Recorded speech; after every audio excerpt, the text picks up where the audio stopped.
Madame, Messieurs, bonsoir. Bienvenue à ce nouvel épisode de notre rendez-vous avec la tradition et la spiritualité. Votre honneur et votre fidélité nous honorent. Nous sommes autant contents et respectueux de savoir que vous êtes de plus en plus nombreux à être connectés à cette importante plateforme de lumière qu'est CITA, Centre d'initiation aux traditions et spiritualités africaines.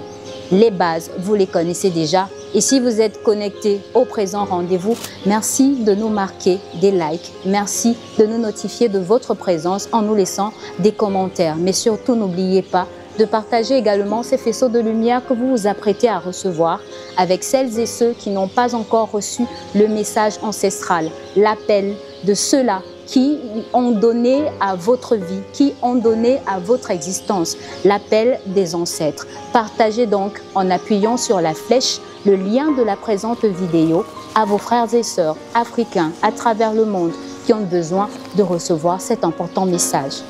Nous poursuivons notre saga sur les rites d'enterrement, la compréhension de ce cérémonial qui est ô combien important dans le cycle de vie des individus. Ce soir donc, nous allons toucher du doigt un autre pan des rites d'enterrement qui, au demeurant aujourd'hui, semble vide de sens. Des enterrements qui ne connectent plus, des tombes qui semblent ne porter aucune énergie, ne connecter à aucun appel, à aucun ancêtre. Mais pourquoi donc cela aujourd'hui?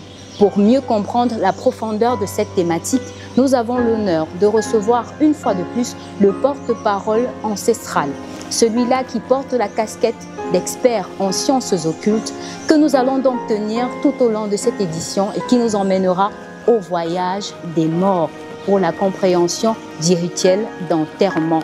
Pourquoi donc la modernité aujourd'hui semble avoir drastiquement déconnecté par le rituel d'enterrement les vivants à leurs ancêtres? La réponse nous sera donc donnée dans quelques instants par le docteur Mbombok Ouri Yehuda Wayak, à qui nous disons bonsoir, nous présentons nos hommages et nous disons bienvenue Père. Bonjour mademoiselle Maria Labatéo, tout au moins bonsoir. Bonsoir à tous ceux qui nous écoutent, les abonnés inconditionnels de notre page.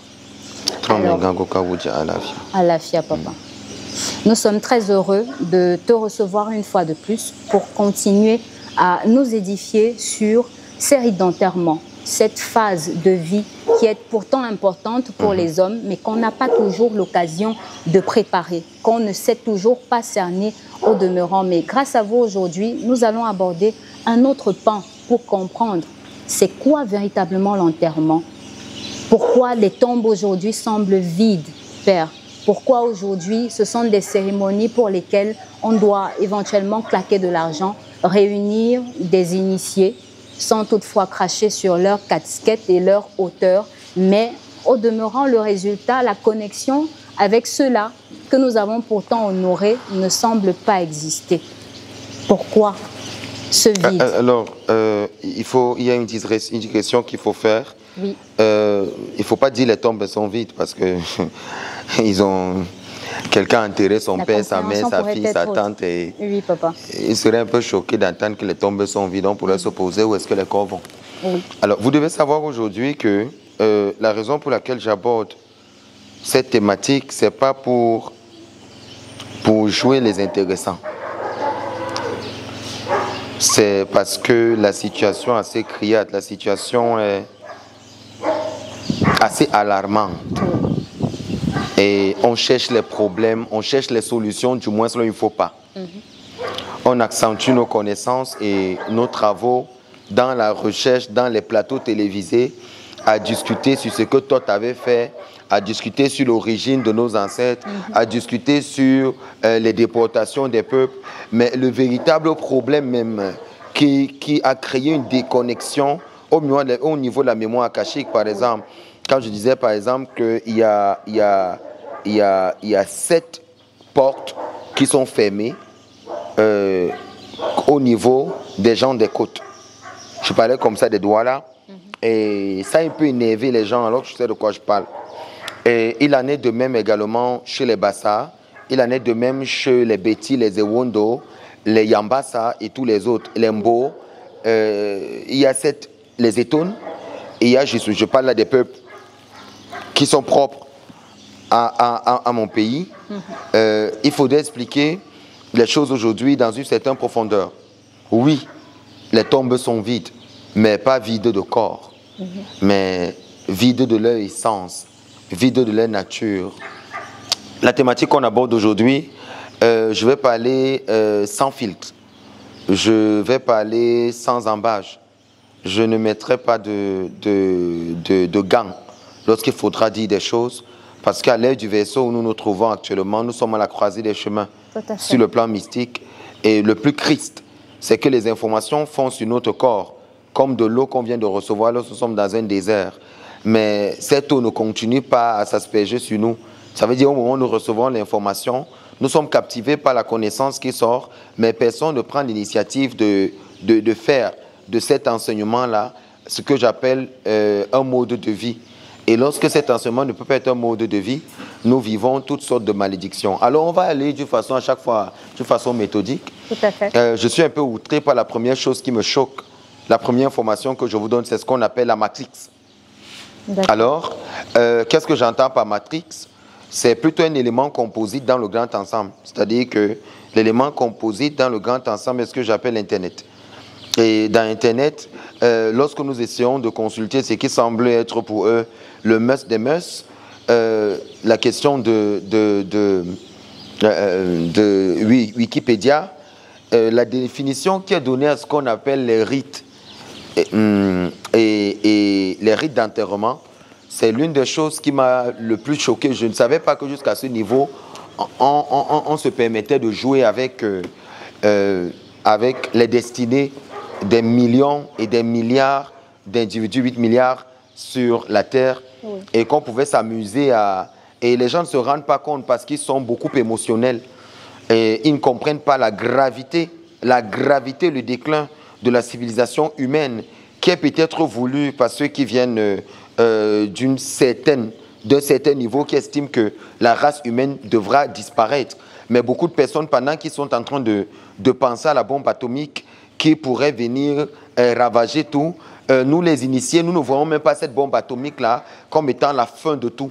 Mais nous estimons que ce que nous appelons la fin du monde ou la fin de l'humanité a bien commencé depuis dans nos traditions par le fait de violer les principes et de faire entrer dans ce qui était sacré, ce qui apporte ce qu'on appelle la Tum'a, l'impureté, et faire découler de cette science-là, la Zohama. C'est un degré d'impureté qui peut-être ne pourra pas être changé, qui a mélangé au maximum le principe masculin et féminin sur le plan mystique. Et on se retrouve aujourd'hui dans un monde qui n'a pas de tête.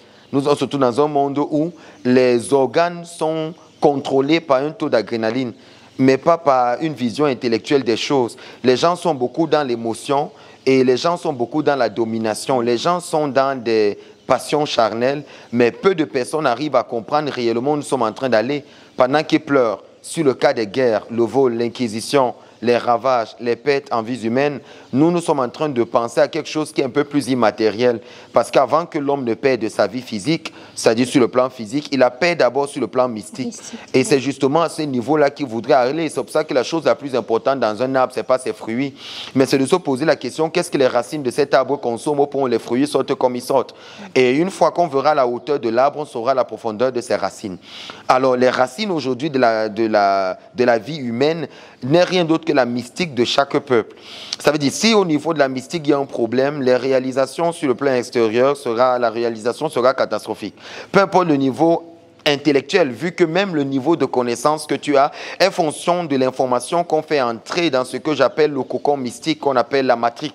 Et c'est de cette information-là que tu réfléchiras. Lorsqu'on te dira, par exemple, 1 plus 1 égale 2, tu n'auras pas autre chose à dire que ça. Par contre, en mathématiques, lorsque je faisais seconde, on faisait comprendre que 1 plus 1 n'est pas toujours égal à 2 et que dans certains cas, on pourrait trouver 11 parce que ça dépend de ce que tu es en train de faire. Mais maintenant, on a des personnes qui te font comprendre que le monde de la logique, le monde de la nature voudrait que lorsqu'on fait 1 plus 1, que ça donne 2. que lorsque les gens doivent se marier, que ce soit équidistant en valeur, c'est-à-dire que si j'ai 30 ans, que je me marie avec quelqu'un qui a également 28 ans si c'est une femme, ou si peut-être j'ai 15 ans en tant qu'homme, que je me marie avec quelqu'un qui a 12 ans. Mais à partir du moment où quelqu'un qui a par exemple 30 ans ou 40 ans va se marier avec quelqu'un de 60 ans ou quelqu'un de 20 ans, on va estimer que cela n'est pas normal et que ça ne peut pas marcher. Mais qu'est-ce qui pourrait finalement marcher? Est-ce la vieillesse du corps ou la jeunesse de l'âme dans un corps vieux ou l'ancienneté de l'âme dans un corps jeune? Finalement, qu'est-ce qui se marie? Est-ce les esprits qui se marient ou les corps? Je suis dans ce qu'on appelle un préliminaire, une agdama. Oui, Père. J'espère qu'ils pourront me suivre. La définition que Wikipédia donne de ce qu'on appelle les rites funéraires est celle-ci. C'est honteux. C'est honteux. Il aurait fallu qu'un noir aille à l'école étudier. C'est un problème pour l'humanité. Étant la race de base. Lorsqu'elle a un peu étudié. Mais qu'est-ce qu'elle apprend? Les cochonneries qu'on remplit dans leur tête. Ils n'apprennent pas ce qu'ils devraient étudier. Ils étudient des choses qui ne les aident pas. Des choses qui ne peuvent rien produire dans leur humanisme intrinsèque. Des choses qui ne peuvent pas les aider à avancer. Ils étudient des choses, des pourritures. Ils n'apprennent pas ce qu'on les demande d'apprendre. Ils ne savent même pas ce qu'il faut apprendre. Ils sont ordonnés selon l'algorithme de la matrice. C'est un code binaire. C'est un code HTML qui est rédigé dans lequel on met des balises. On met un code source, on fait un JavaScript, on les programme comme ils veulent. Ils s'illuminent comme des panneaux publicitaires lorsque la matrice voudrait qu'ils s'illuminent. Ils sont contrôlés par une minorité de personnes dans le monde qui dirigent tout le monde entier et qui peut décider que dans tel pays devra avoir la paix, dans tel pays devra avoir des forces et dans l'autre il ne faudra pas t'avoir. C'est pour ça que le principe, le fait d'être initié est un problème pour eux parce qu'être initié c'est sortir de la matrice. C'est pour ça que tout maître initiatique véritable, ils vont le saboter, ils vont le kidnapper, ils vont le tuer parce qu'il vient faire sortir les gens de la matrix. Qu'est-ce que j'appelle l'égrégore géant? Cet égrégore géant voudrait donc que de tes yeux tombent des écailles et que tu puisses voir le monde à l'endroit et non le monde à l'envers.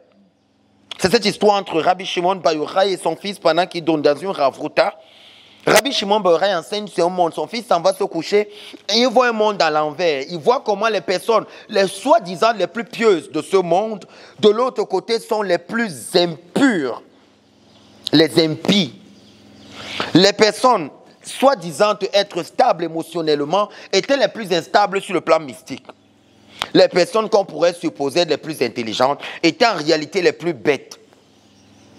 Il a vu les personnes les plus riches de ce monde. De l'autre côté, ces personnes étaient les plus pauvres. Alors, Rabbi Eliezer, il s'élève et il vient voir son père. Il dit à son père, « Papa, j'ai vu un monde à l'envers. » Son père lui dit, « Qu'est-ce que tu as vu ?»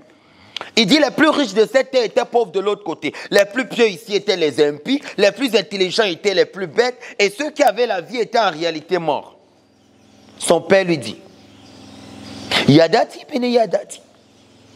Mon fils, ce que tu as vu, ce n'est pas un monde à l'envers, c'est un monde à l'endroit. Parce qu'en réalité, le monde tel qu'il est constitué, nous vivons dans ce qu'on appelle en araméen Alma Beshikra. Que signifie Alma Beshikra? Ça signifie monde de mensonges. Nous vivons dans un voile. L'univers, le cosmos, le Rala, le Rikné, le trou noir, le Avir, ils n'ont pas créé, ou tout au moins, le Or-Aganouz, il n'a pas créé un monde. Il a créé un voile parce que le mot, étymologiquement, le mot monde, en hébreu ou en araméen, il s'est dit Olam. Et le mot Olam veut dire le voile.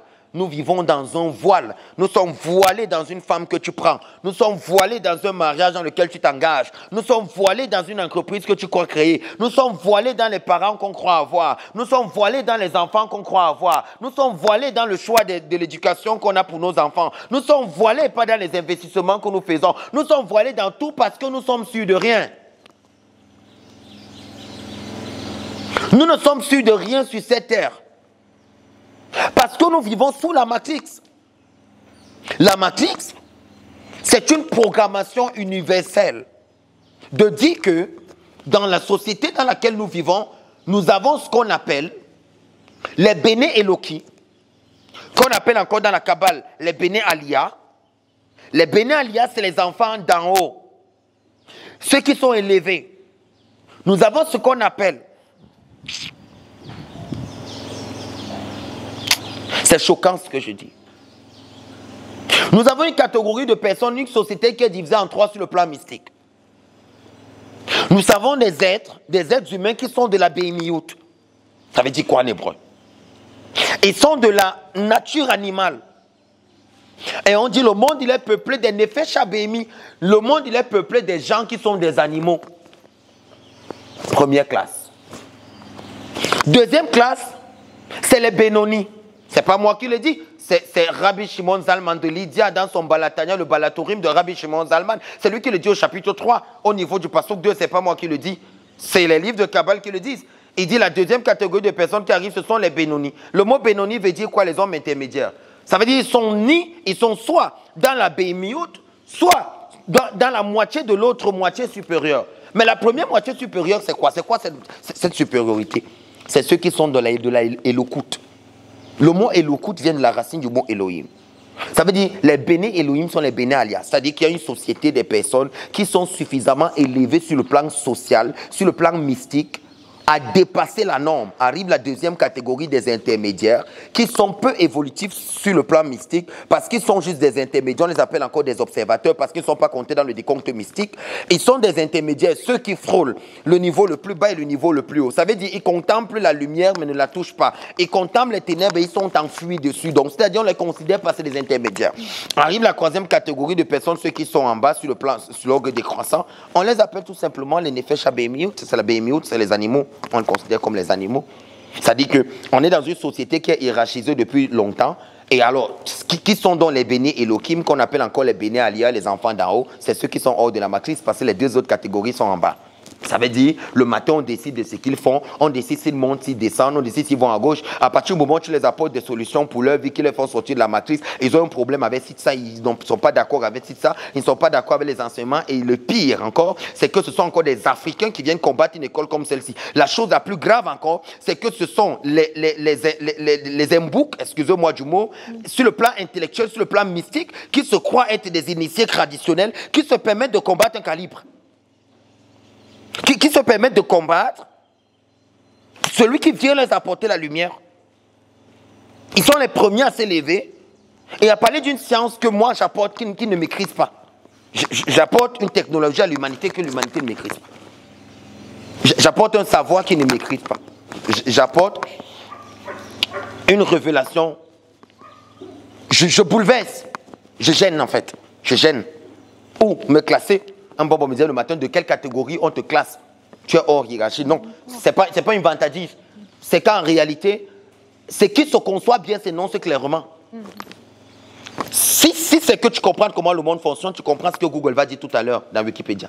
Regardez comment toute l'humanité tout entière, elle est versée dans la disette mystique, la disette matérielle, la maladie, la souffrance, l'inquisition, le vol, la perdition. Regardez, comment on peut me définir, moi, Africain? Moi qui suis Yaoud. Moi qui suis pur africain. Moi qui suis la race souche de base. Ce qui me choque, c'est que il y a des Noirs qui travaillent dans ces entreprises et qui se permettent de valider ce genre de définition.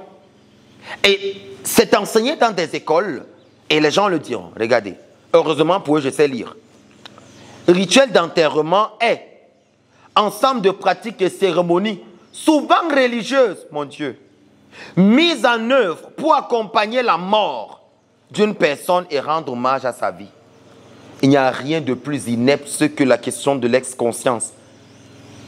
Un monde dans lequel nous vivons où les gens n'arrivent pas à produire une définition à ce qu'ils ne comprennent pas. C'est ce que le délégué appelait dernièrement le patrimoine immatériel. Mais comment toi tu veux définir ce qui est immatériel alors que toi tu n'as pas encore goûté l'immatérialité? Il faudrait donc définir les choses parce que tu es dans la source de la chose, sinon tu ne peux pas les comprendre. On va entrer dans le vif du sujet. Oui, Père. Les tombes sont vides. C'est quoi le rite d'enterrement? C'est l'ensemble des rituels et pratiques mystiques propre à un peuple qui permet la pérennisation de la transmission mystique et traditionnelle de ces derniers afin de pouvoir permettre la valorisation sur le plan charnel, l'épanouissement mystique des différents sujets qui resteront attachés comme ça à leurs ancêtres et pourront les appeler de la façon la plus normale.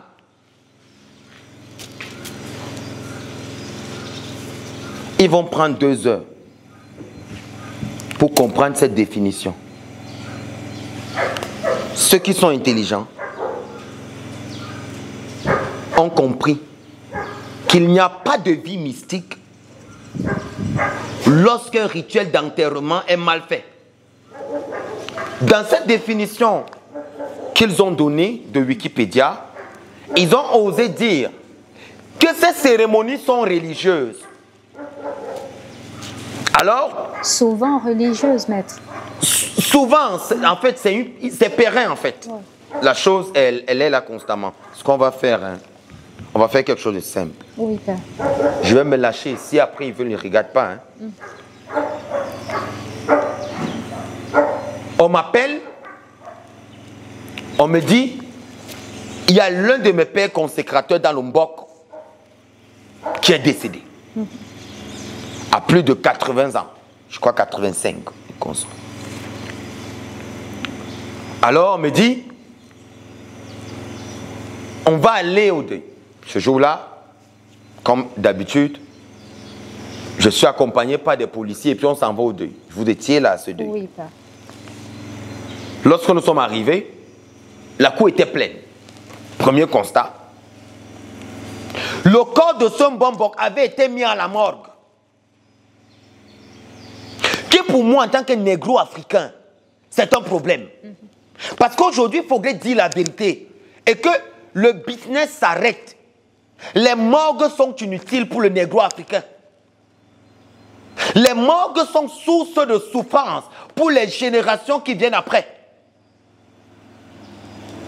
Un parent mis à la morgue ne peut réellement pas communiquer comme il se doit avec ses descendants, avec ses enfants. Et on ne peut pas se connecter à son ascendance lorsque ce dernier a été mis à la morgue.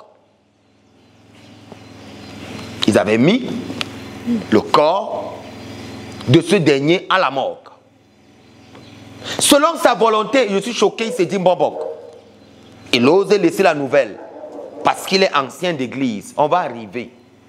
Et il se permet de dire que lorsqu'il va mourir, qu'on appelle le pasteur, qu'on ne se gêne pas de son corps et qu'on mette cet individu à la morgue. Je me pose la question jusqu'à quel niveau est-ce que la question de l'église a pénétré nos us et coutumes au point de venir phagocyter les cerveaux de ceux qui sont censés être des gardiens de nos traditions. Ou lorsqu'un chef traditionnel prend la parole, il se permet de bénir la chèvre au nom de Jésus. Il pose même un signe de croix avant de commencer le rituel, père. On en a vu. Comment ça se fait qu'un gardien de la tradition, de nos jours, parle de religion? Mais nous vivons dans quel monde? Il a laissé des consignes à ses fils. Je suis dégoûté de ce dernier-là il se fait foutre.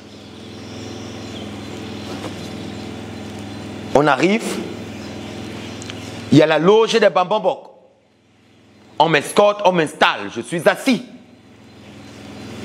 Le corps qui sort de la glace est posé d'une façon traditionnelle, selon nos traditions, dans la hutte et tout, avec les feuilles de bananier. Mais il ne méritait pas ses honneurs, parce que sur le plan mystique, les feuilles de banane sèches, c'est le lieu où les ancêtres se greffent parce qu'ils sont des esprits. C'est pour ça que lorsque quelqu'un meurt, on construit la hutte là où il y aura son corps avec des feuilles de plantain, de banane sèches. C'est une information que je donne. Oui. Alors, lorsque les autres Bambambok arrivent, le plus ancien d'entre eux, qui est l'un de mes petits, il est même gravement malade, il a plus de 95 ans, je crois que c'est quoi par là, il me dit, Mbambok, c'était toi le fils de ce Mbambok qui est décédé. Donc, on va s'élever tout à l'heure et on va aller où il y a sa dépouille. Mais en réalité, je le dis parce que vous devez le savoir. Lorsque quelqu'un a été initié à un ordre, rosicrucien, franc-maçon, traditionnel, à partir du moment où tu as reçu une initiation, dans quelque chose, même en tant que voyant, même en tant que voyante, même en tant que bokono, même en tant que ou non, à partir du moment où tu as reçu une initiation, ou en tant que babalao, celui qui fait les consultations, à partir du moment où tu as été initié dans un art mystique, lorsque tu meurs, on doit te retirer l'initiation. Parce que lorsqu'on t'initie, ce n'est pas ton corps physique qui est initié, mais c'est plutôt ton corps éthérique. C'est ton corps subtil qui reçoit l'initiation et qui travaille. On ne peut donc pas laisser ce corps subtil à la merci de ta famille et de ta lignée. Il faudrait donc que, vous comprenez donc que lorsqu'on retire l'initiation à quelqu'un, lorsqu'il était soi-disant initié, tous ceux qui l'invoquent ne bénéficient plus de son... Vous comprenez un peu ce que je dis?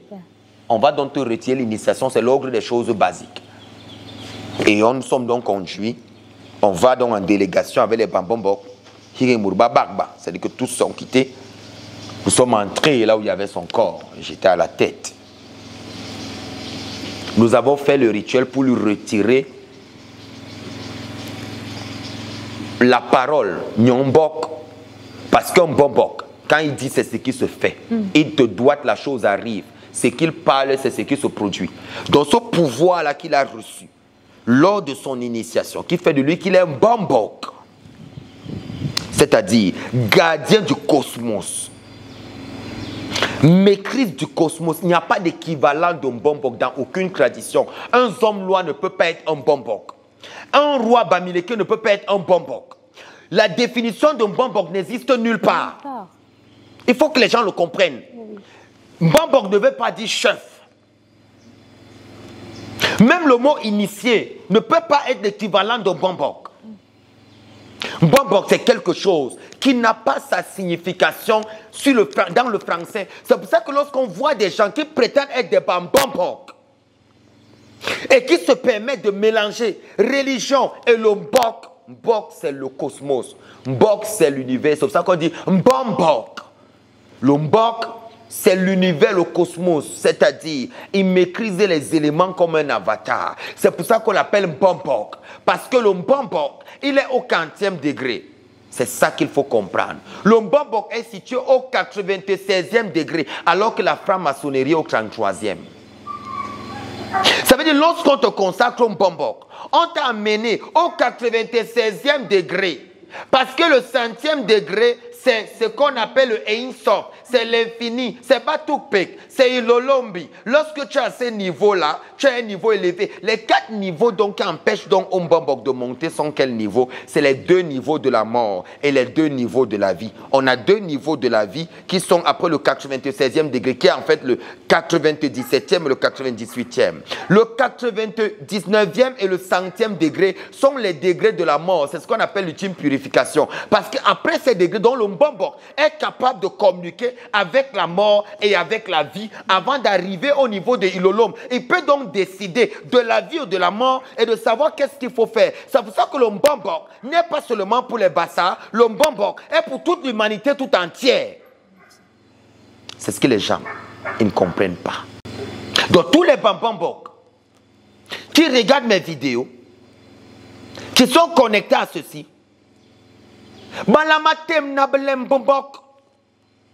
ça veut dire ils doivent rentrer dans les habitudes du Mbok et de comprendre que dans toutes les traditions qui existent, le Mbok existe.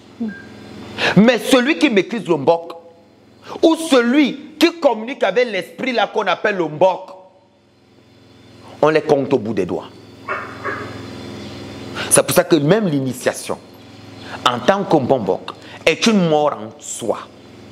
Et c'est le peuple qui te donne sa salive pour que tu puisses être Il y a ce qu'on appelle chez les Bassa Kirbi Koumoul, c'est-à-dire on va asseoir ta famille et on va demander si c'est toi qu'on a choisi pour que tu sois la voix du peuple. Ce n'est pas ce que les autres font. Vu que dans le Mbok, c'est la salive qu'on donne. C'est la salive de tout le peuple qu'on te donne. Ça veut dire toute décision que tu vas prendre engage donc toute la lignée qui était là ce jour-là et qui t'a donné la force. Le Mbok n'est pas seulement l'affaire d'un peuple. Et le peuple Bassa, tel qu'il est, n'est pas une tribu en réalité. C'est ce qu'on appelle en hébreu Mallerem Kohanim. C'est-à-dire que c'est une communauté de mystiques, c'est un peuple spirituel. Ça, les gens ne le comprennent pas. Les Bassa ne sont pas un peuple ordinaire qu'on peut appeler des tribus. C'est pour ça que dans toutes les tribus du Cameroun, tout le monde à qui tu vas parler des Bassa, il y a de la crainte. Par contre, concrètement à la chose, c'est le peuple le plus bas au Cameroun.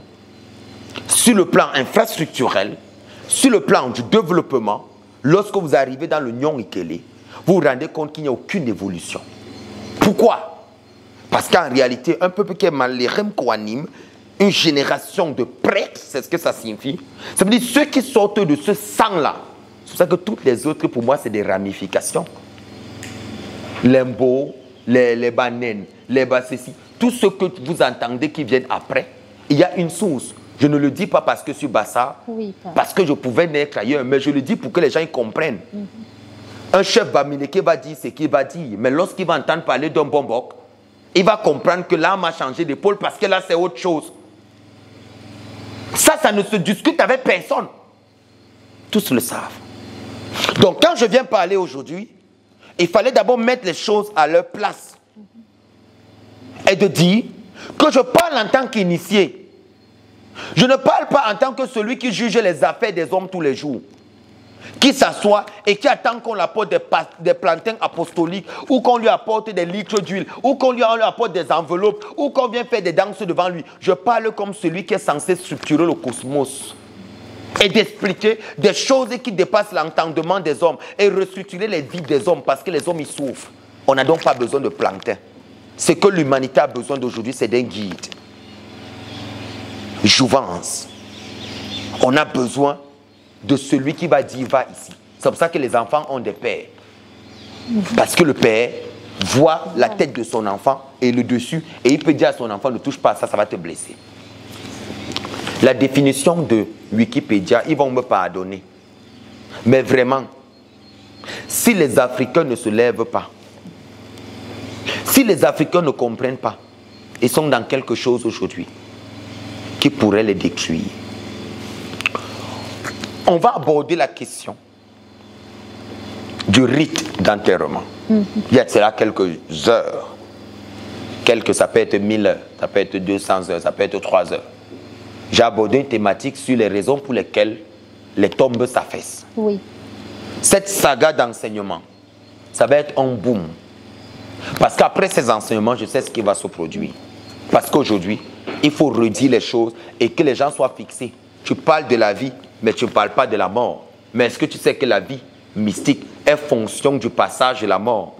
Lorsque tu dois aller à l'université, tu passes par un examen qu'on appelle le baccalauréat. Le baccalauréat, donc, c'est l'ensemble structuré des épreuves par lesquelles tu passes, où on pourra définir si tu es capacité à aller à l'université ou pas. Ces épreuves-là, c'est ce qu'on appelle le rite funéraire. Alors, je meurs en terminale pour vivre en 6e. C'est pour ça que je ne reviens pas porter la tenue quand je suis à l'université. Ce qui symbolise donc la mort. Je vais donc déchirer ce vêtement-là de la 6e pour pouvoir avoir accès à l'université. Lorsque donc le rite de passage est biaisé, lorsque donc j'ai payé de l'argent pour aller à l'université ou pour avoir le bac, quand j'arriverai donc en 6e, ou excusez-moi, quand j'arriverai en première année université, je vais me rendre compte que je suis en déphasage avec la réalité de ce lieu. Vu que je n'ai pas suivi le processus normal que j'appelle la tricherie, c'est pour ça que je suis coincé aujourd'hui. Je n'arrive plus à évoluer. C'est la même chose. Il n'y a pas d'évolution pour celui qui n'a pas suivi le rythme normal. Le manque d'évolution, que ce soit vos parents, vos grands-parents, je vous le dis officiellement, s'ils ont été mis à la glace, commencez à penser à un rituel que vous pouvez faire pour libérer leurs âmes du fardeau. Mais ça, ce n'est pas la chose la plus grave. La chose la plus grave est celle-ci. Dans la tradition négro-africaine, la mort est considérée comme étant l'ultime purification. Oui. L'ultime purification, c'est-à-dire quoi? L'homme pourrait connaître toutes sortes de purifications par le fait simplement de se laver lorsqu'il est sale. Mais l'eau ne transcende pas le corps au point de toucher le corps éthérique. Et même lorsqu'un corps dans les 7 corps subtils pourrait être nettoyé, lorsqu'on nettoierait par exemple le corps éthérique, on va arriver à ce qu'on appelle le corps causal, le corps émotionnel. Tous ces corps qui existent jusqu'au corps divin doivent être d'une façon crescendo nettoyés. Mais quel est donc l'homme qui a la capacité de les nettoyer tout entier et de pouvoir permettre à l'homme d'être entièrement pur? Vu que même lorsqu'il dirait qu'il est pur, sa bouche est une trahison. Parce que lorsqu'il va se lever le matin, le mot mouf, imbécile, idiot ne sera pas loin de sa bouche. Alors on comprend que rien que par ces mots, il se tâche encore. Donc un homme qui prétend être saint, au point on va l'appeler monseigneur, au point on va l'appeler archevêque, au point on va l'appeler ceci, oh sa sainteté, sans ceci, sans cela, ce sont des conneries pour le négro africain. Le négro africain, en tant que purification ultime, celui qui est mort. Parce que celui qui est mort, indépendamment de sa volonté, il sera complètement purifié de tout ce qu'il a comme impurité sur lui, vu que ces 12 portes qui s'ouvrent devant lui, que j'appelle encore les 12 mois de l'enfer, comme quoi l'enfer n'est pas éternel, mais c'est un rite de purification des âmes pour les permettre d'être habilités à se réincarner ou à rejoindre le chemin de leurs ancêtres, afin d'être les gardiens de leur nation, les gardiens de leur peuple à la suite. La spiritualité africaine est une plaque tournante parce que c'est le socle de toutes les mystiques qui existent. Pour l'Africain, les morts sont plus importants que les vivants. Celui donc qui ne cause pas avec les morts est mort. Mais il est mort dans une dimension dans laquelle il n'a plus de connexion. Le fait donc de considérer les personnes vivantes comme étant des personnes les plus importantes pour le négro africain, ce n'est rien d'autre qu'une absurdité, ce sont des inepties. Pour le négro africain, il comprend que c'est la connexion avec la mort qui est la vie. Parce qu'en fait, lorsque les morts nous regardent, eux, ils nous voient comme morts pendant qu'eux, ils sont vivants. Oui. Et nous, quand nous regardons les morts, nous nous considérons plus vivants qu'eux. Alors que ce sont eux qui guident nos pas et qui nous disent ce qu'il faut faire. Alors nous sommes des aveugles. Ou plutôt la dimension de la vue qui nous a été donnée ne nous permet que de voir le plus bas de la déchéance morale ou le plus bas de la création matérielle qui existe. Un peu comme tes habits, ton téléphone, ta femme, tes enfants, et que tu penses que la vie se limite à là avec ton boulot. C'est la preuve en réalité que tu n'as même pas encore commencé à exister. Parce que l'existence commence justement par le fait de transcender ces dimensions-là et de pouvoir toucher la dimension de l'immatérialité qui nous mettra finalement dans la raison de la vie. La raison de la vie, c'est la raison ultime. C'est celle-là qui nous permet donc réellement de nous connecter et de comprendre le but de la vie. Maintenant, je vais choquer. Dans la tradition négro-africaine, vous devez savoir que le rite qui est utilisé aujourd'hui, depuis la création du mot Dieu, j'ai dit quoi? Le rite qui est utilisé aujourd'hui depuis la création, du mot Dieu. Dieu. Parce que Dieu, on le crée. Je dis bien Dieu, on le crée. Parce que pour le négro africain, ce que nous on appelle l'infini n'est rien d'autre que la lignée. Mon père c'est qui? Mon grand-père c'est qui? Mon arrière-grand-père c'est qui? Jusqu'à Ilolom. L'invocation, l'évocation des intermédiaires n'est pas considérée dans l'animisme. Parce qu'en fait, la tradition négro-africaine, elle n'a rien à voir avec des structurations humaines. Maintenant, la mort, comme je l'ai dit, est l'ultime purification. Les peuples négro-africains ont une conception autre du rite des endeuillés, ou ce que j'appelle le rite des morts. Les morts par leur état charnel, mais les vivants par leur état mystique. C'est le constat du corps inerte qui est appelé la mort. Mais la mort, sur le plan étymologique, selon la sagesse négro-africaine, ne signifie pas ce qui ne vit pas. Comme je l'ai dit, le néant n'est pas l'absence de rien. Le néant, c'est la présence de quelque chose d'immatériel. Lorsque ce qui est immatériel n'est plus visible au niveau de l'œil, on estime que c'est le néant, mais ça ne veut pas dire qu'il n'y a rien. Le néant veut dire qu'il y a quelque chose. L'incréé se trouve donc dans le néant. Sauf que le créé qui est Dieu a été créé dans les années 845. Donc, le mot Dieu, depuis sa création, dans les années 800, a codifié, en voulant apporter une ère nouvelle, ils ont codifié ce que j'appelle le rite funéraire de tous les peuples africains. C'est la première des choses qu'ils ont fait en faisant entrer en Afrique la question de la religion. Pourquoi? L'Afrique n'évolue pas aujourd'hui, tout simplement parce que le rite funéraire connu par les anciens, connu par la sagesse négro-africaine, a été violé. Et ce que nous avons aujourd'hui, ma fille Marie Labaté, oui, les rites qui sont utilisés aujourd'hui dans la plupart des traditions et dans la plupart des rites des endeuillés n'est rien d'autre qu'un legs colonial.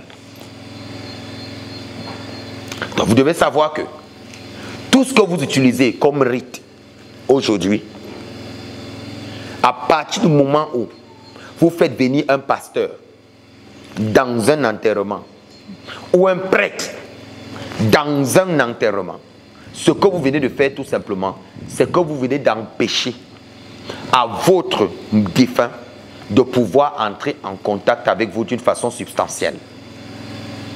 Je répète ce qu'il vient de dire. La vérité, elle blesse, mais ne casse pas les yeux. Elle va les rougir, mais elle ne les casse pas. Elle ne les casse pas. La question de l'enterrement est une question de famille. La question de l'enterrement n'a jamais été une question de luxe.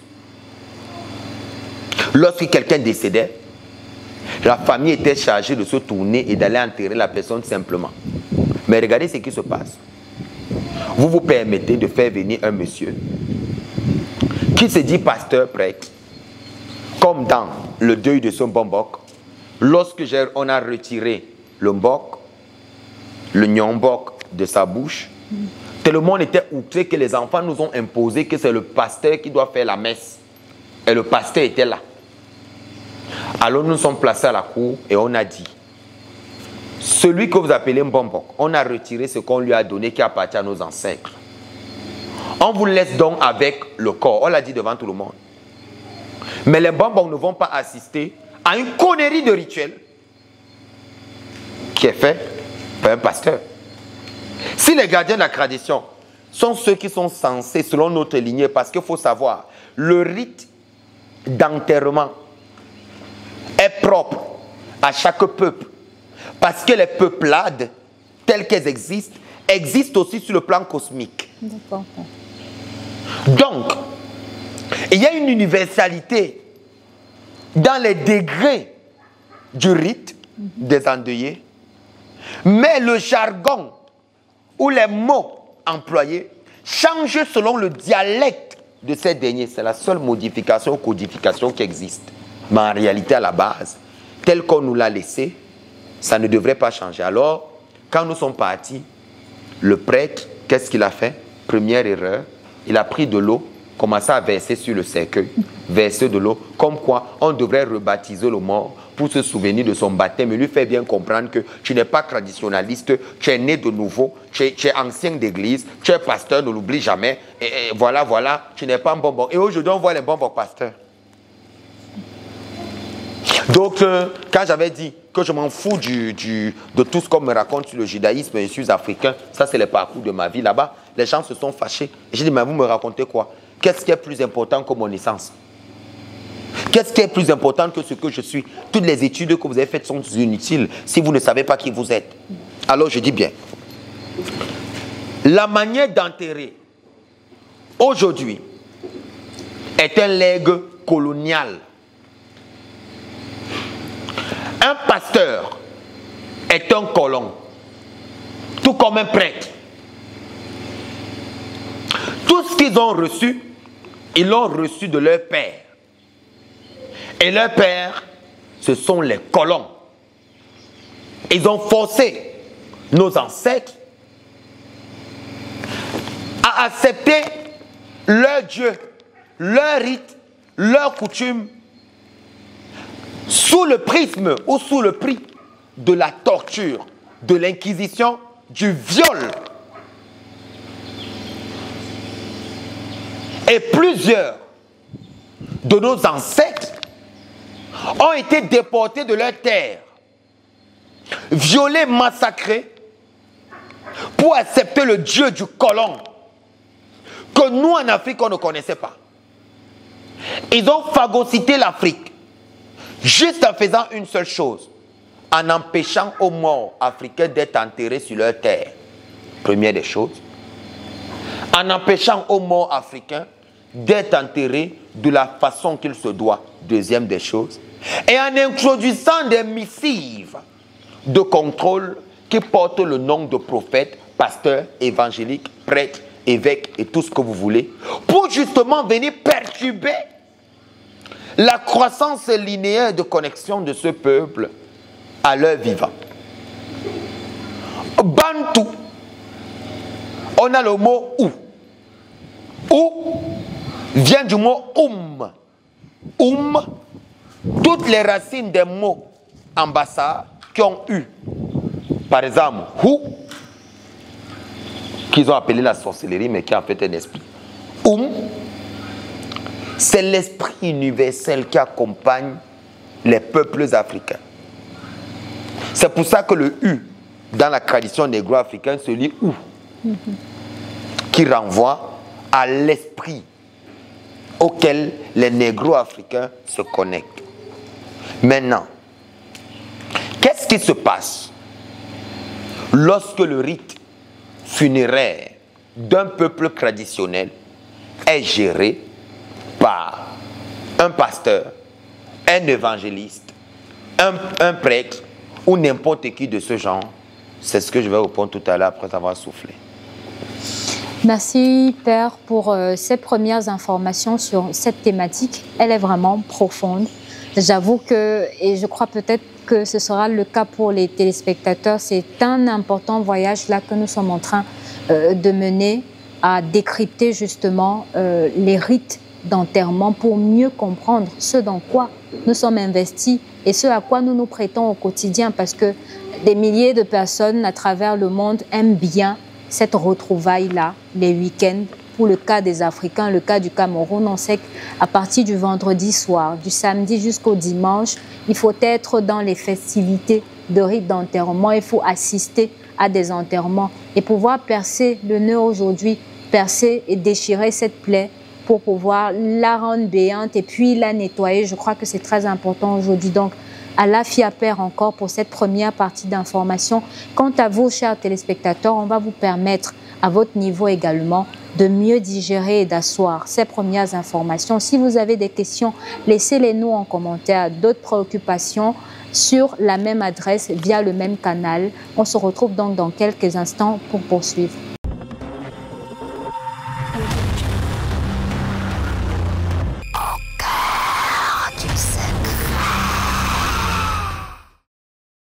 Une pause bien méritée, mesdames, messieurs. Nous allons donc poursuivre le décryptage de notre sujet avec vous, Père.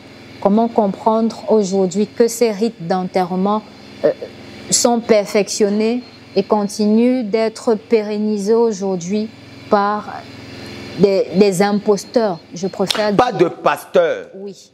Pas de prêtre. Dans un rite d'enterrement, dans la tradition négro-africaine. Pas des gens avec des toges noirs, des toges blanches. On ne connaît pas ça. Dans la tradition négro-africaine, on n'a pas besoin de ces gens. On n'en a pas besoin. Tout ce qui a été introduit aujourd'hui dans les rites d'enterrement, ça n'a jamais existé dans notre tradition. Du cercueil, au morgue, aux gerbes de fleurs, à la glace, tout cela, on n'a pas connu. Mais le but, c'est quoi? C'est de phagocyter au maximum l'âme. Je vais donc vous expliquer de façon assez providentielle. Oui, vraiment, vivez votre vie en tant que pasteur, évêque, évangéliste. Mais dans mes 5 mecs, quand il s'agit d'enterrer quelqu'un, ne passez pas.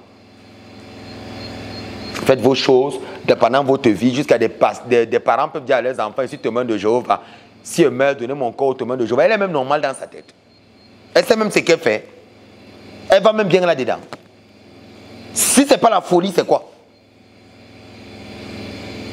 Mais est-ce que tu sais que en remettant ton corps à ton église, tu viens de mettre... Je vais vous expliquer c'est quoi les églises. En fait, lorsque vous vous baptisez dans une église, vous ne faites plus partie de la tradition. On ne peut pas quitter l'église où on était baptisé, on vient dans la tradition. Les ancêtres nous considèrent comme étant des traîtres. On ne mélange pas tradition et religion. Si tu étais baptisé dans une église, ça veut dire que tu as renoncé aux traditions. Que ce soit en tant que catholique à ta naissance, que ce soit en tant que pentecôtiste à ton éveil. Soi-disant éveil, comme si tu n'étais pas d'abord debout. Je ne sais pas ce qu'on réveille dans l'église de réveil. Alors, je vous explique la structuration, comment nous, on voit les choses lorsqu'on voit un religieux arriver devant nous et que les gens se fâchent. Parce que quelqu'un arrive et te demande une consultation et t'aligne dans le même témoignage une phrase comme quoi, si Jésus n'était pas, il serait mort aujourd'hui. Et toi, tu lui poses la question après, pourquoi aujourd'hui tu es venu me voir? À continuer avec Jésus et qu'il te sauve. Parce qu'on veut réussir à nous berner et nous faire ancrer toujours ces choses-là dans notre mental, au point où, pour un chrétien aujourd'hui, vraiment s'il renonce à Jésus, c'est comme s'il allait mourir. C'est vrai, tu vas mourir parce que tu as donné ta vie à un égrégore. Mais tout ça, c'est des conneries. Quand tu te baptises en tant que chrétien, tu appartiens à l'égrégore chrétien. C'est pour ça que je suis choqué. C'est les gens du village qui me font souvent rire. Quelqu'un a passé sa vie en tant que chrétien, mais quand il meurt, on porte le corps, on vient avec au village. C'est les villageois du village qui doivent creuser la tombe, qui doivent l'enterrer, et le bon doit venir assister parce que c'est notre sang qui revient à la maison. Mais attendez, vous ne savez pas que le fait d'être enterré selon la tradition est un luxe.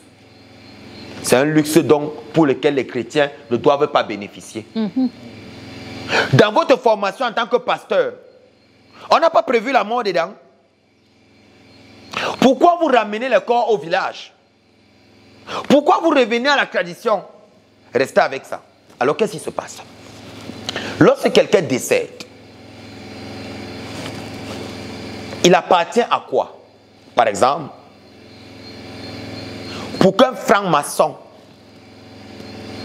puisse être enterré selon le rite traditionnel africain, il faudrait qu'il soit désordonné dans tous ses ordres, déshabillé de tout pour bénéficier du privilège d'être enterré en tant qu'Africain ou négro-africain selon le rite traditionnel.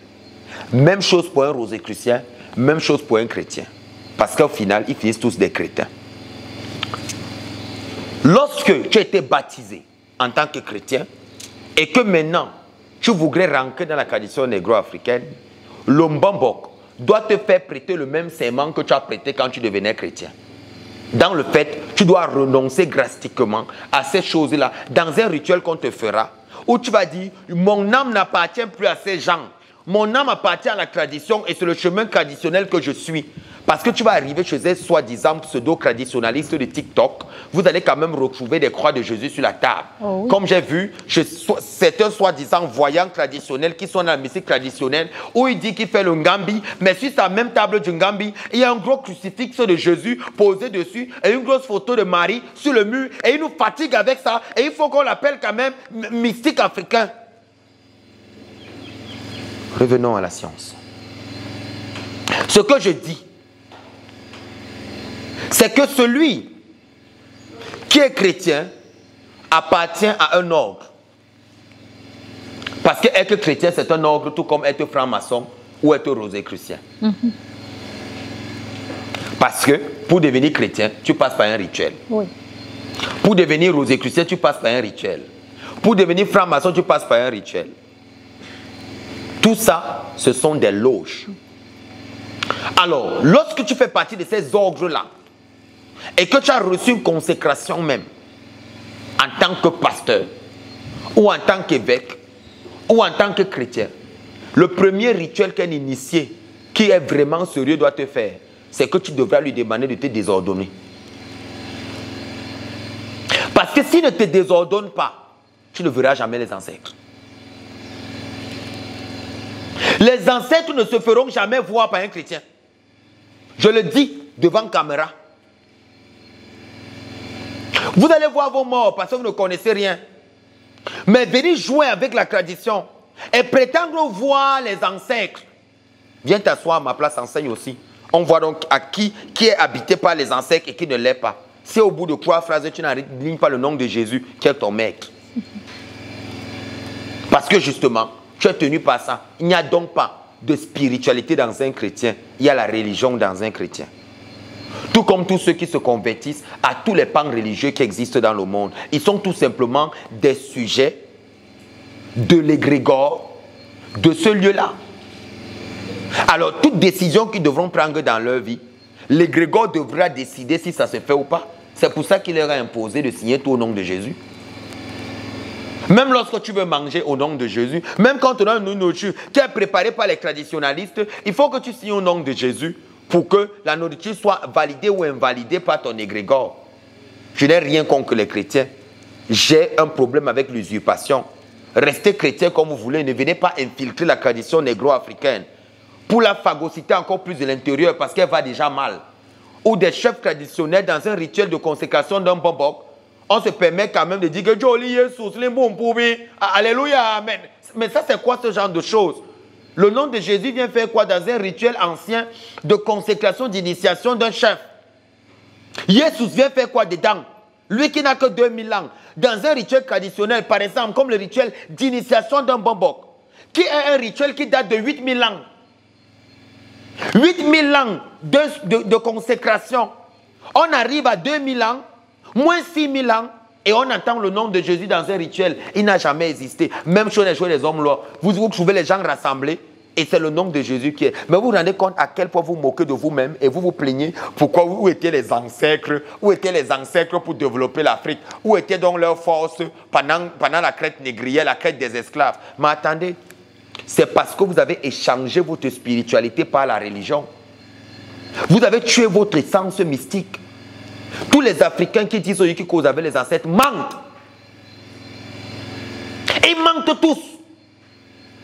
Parce que pour causer avec les ancêtres, la première règle, c'est de renoncer à tout. Parce que le mbok qui est chez les Bassa, c'est le même mbok qui est chez les Etones, les Mbo, les Yambassa, les Bamileke. Ça ne se mélange pas de religions.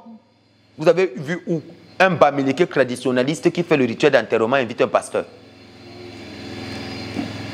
Je parle des vrais Bamileke, pas les Bamileke modernes d'aujourd'hui qui ont perdu toute essence de qui ils sont. Vous avez vu où les gens de Touboro ou Romayo vers le nord, qui doivent enterrer leur sujet selon les rituels, vont appeler un pasteur, un prêtre, venir leur faire le rituel d'enterrement. On dépend aujourd'hui des pasteurs. Même lorsque une femme vient d'accoucher, même enterrer le placenta, c'est cette même religion-là qui te dit allez à l'hôpital, ça ne sert à rien. Parce qu'ils sont feignants à la base. Et les gens te disent aujourd'hui, moi j'avais laissé à l'hôpital. Tu as laissé à l'hôpital parce que tu es chrétienne. Ce sont vos religions feignantes qui vous rendent abrutis. Et qui font en sorte aujourd'hui que vous condamnez vos générations, mais vous ne voulez pas qu'on vous dise la vérité. Et vous revenez à la tradition en vous maquillant, en mettant des décoris, en mettant ceci. Vous êtes rempli sur TikTok, mais avec le nom des religions dans vos bouches. Mais qu'est-ce que vous voulez au juste? Vous voulez quoi? Vous voulez quoi? La religion est personnelle. Depuis quand devrait-elle être imposée? Elle est donc inutile à l'Afrique. Les problèmes de l'Afrique aujourd'hui sont des problèmes d'ordre religieux parce que la religion a infiltré la profondeur du mysticisme africain et l'a codifié pour son essence à elle. Quand je parle de la religion, je dis elle. Alors, ils ont récupéré le chemin initiatique de toutes les âmes pour envoyer cette force dans les égrégores. C'est pour ça que l'Église catholique est autant enfuie en Afrique. Parce que la première des choses qu'ils ont fait, c'est de codifier la question de la mort, de dire que lorsque tu es chrétien, tu seras enterré dans un cimetière catholique parce que tu es catholique. Lorsque tu es prêtre, il faudrait qu'à côté de l'Église catholique, on ait un cimetière à côté. Parce qu'il ne faudrait pas permettre que ce prêtre soit remis à sa famille, la tradition, de peur qu'il redevienne phagocyté selon les meilleurs de la tradition, mais qu'il revienne auprès de nous pour qu'on puisse mieux utiliser son esprit. Alors vous avez dans votre famille un prêtre qui est enterré dans un cimetière catholique. Sachez que ce prêtre qui est enterré dans un cimetière catholique, vous ne pouvez pas l'invoquer en tant que parent quand vous êtes traditionnaliste. Donc toute personne qui est codifiée dans une église, vous ne pouvez pas l'invoquer. Toute personne qui est enterrée dans une église, toute personne qui est enterrée selon un rituel d'église, ne peut pas, vous ne pouvez pas l'invoquer. Non, il ne viendra pas. Et il faut savoir que les religieux ne retrouvent pas le monde des ancêtres. Ça, je dois vous le dire. Vous devez le savoir. Tout le folklore que je vois sur Internet là, inutile. Vous imaginez le nombre de personnes qui sont mortes. Mais quand vous arrivez en Israël, c'est leur culture que vous adoptez en Afrique. Vous arrivez en Pologne, ils ont leur tradition. Vous arrivez en Espagne, ils ont leur tradition. Vous allez adopter ces traditions qui deviennent des religions pour vous. Vous vous rendez compte de la chose? Ils ne sont pas très intelligents. Ils viennent expliquer que je le sais. Oh oui. Vous arrivez en France, vous adoptez le comportement des Français, alors que leur comportement, c'est leur tradition. La vôtre, c'est laquelle? Les wesh, wesh, wesh. Ce sont tes wesh. Ce sont tes wesh.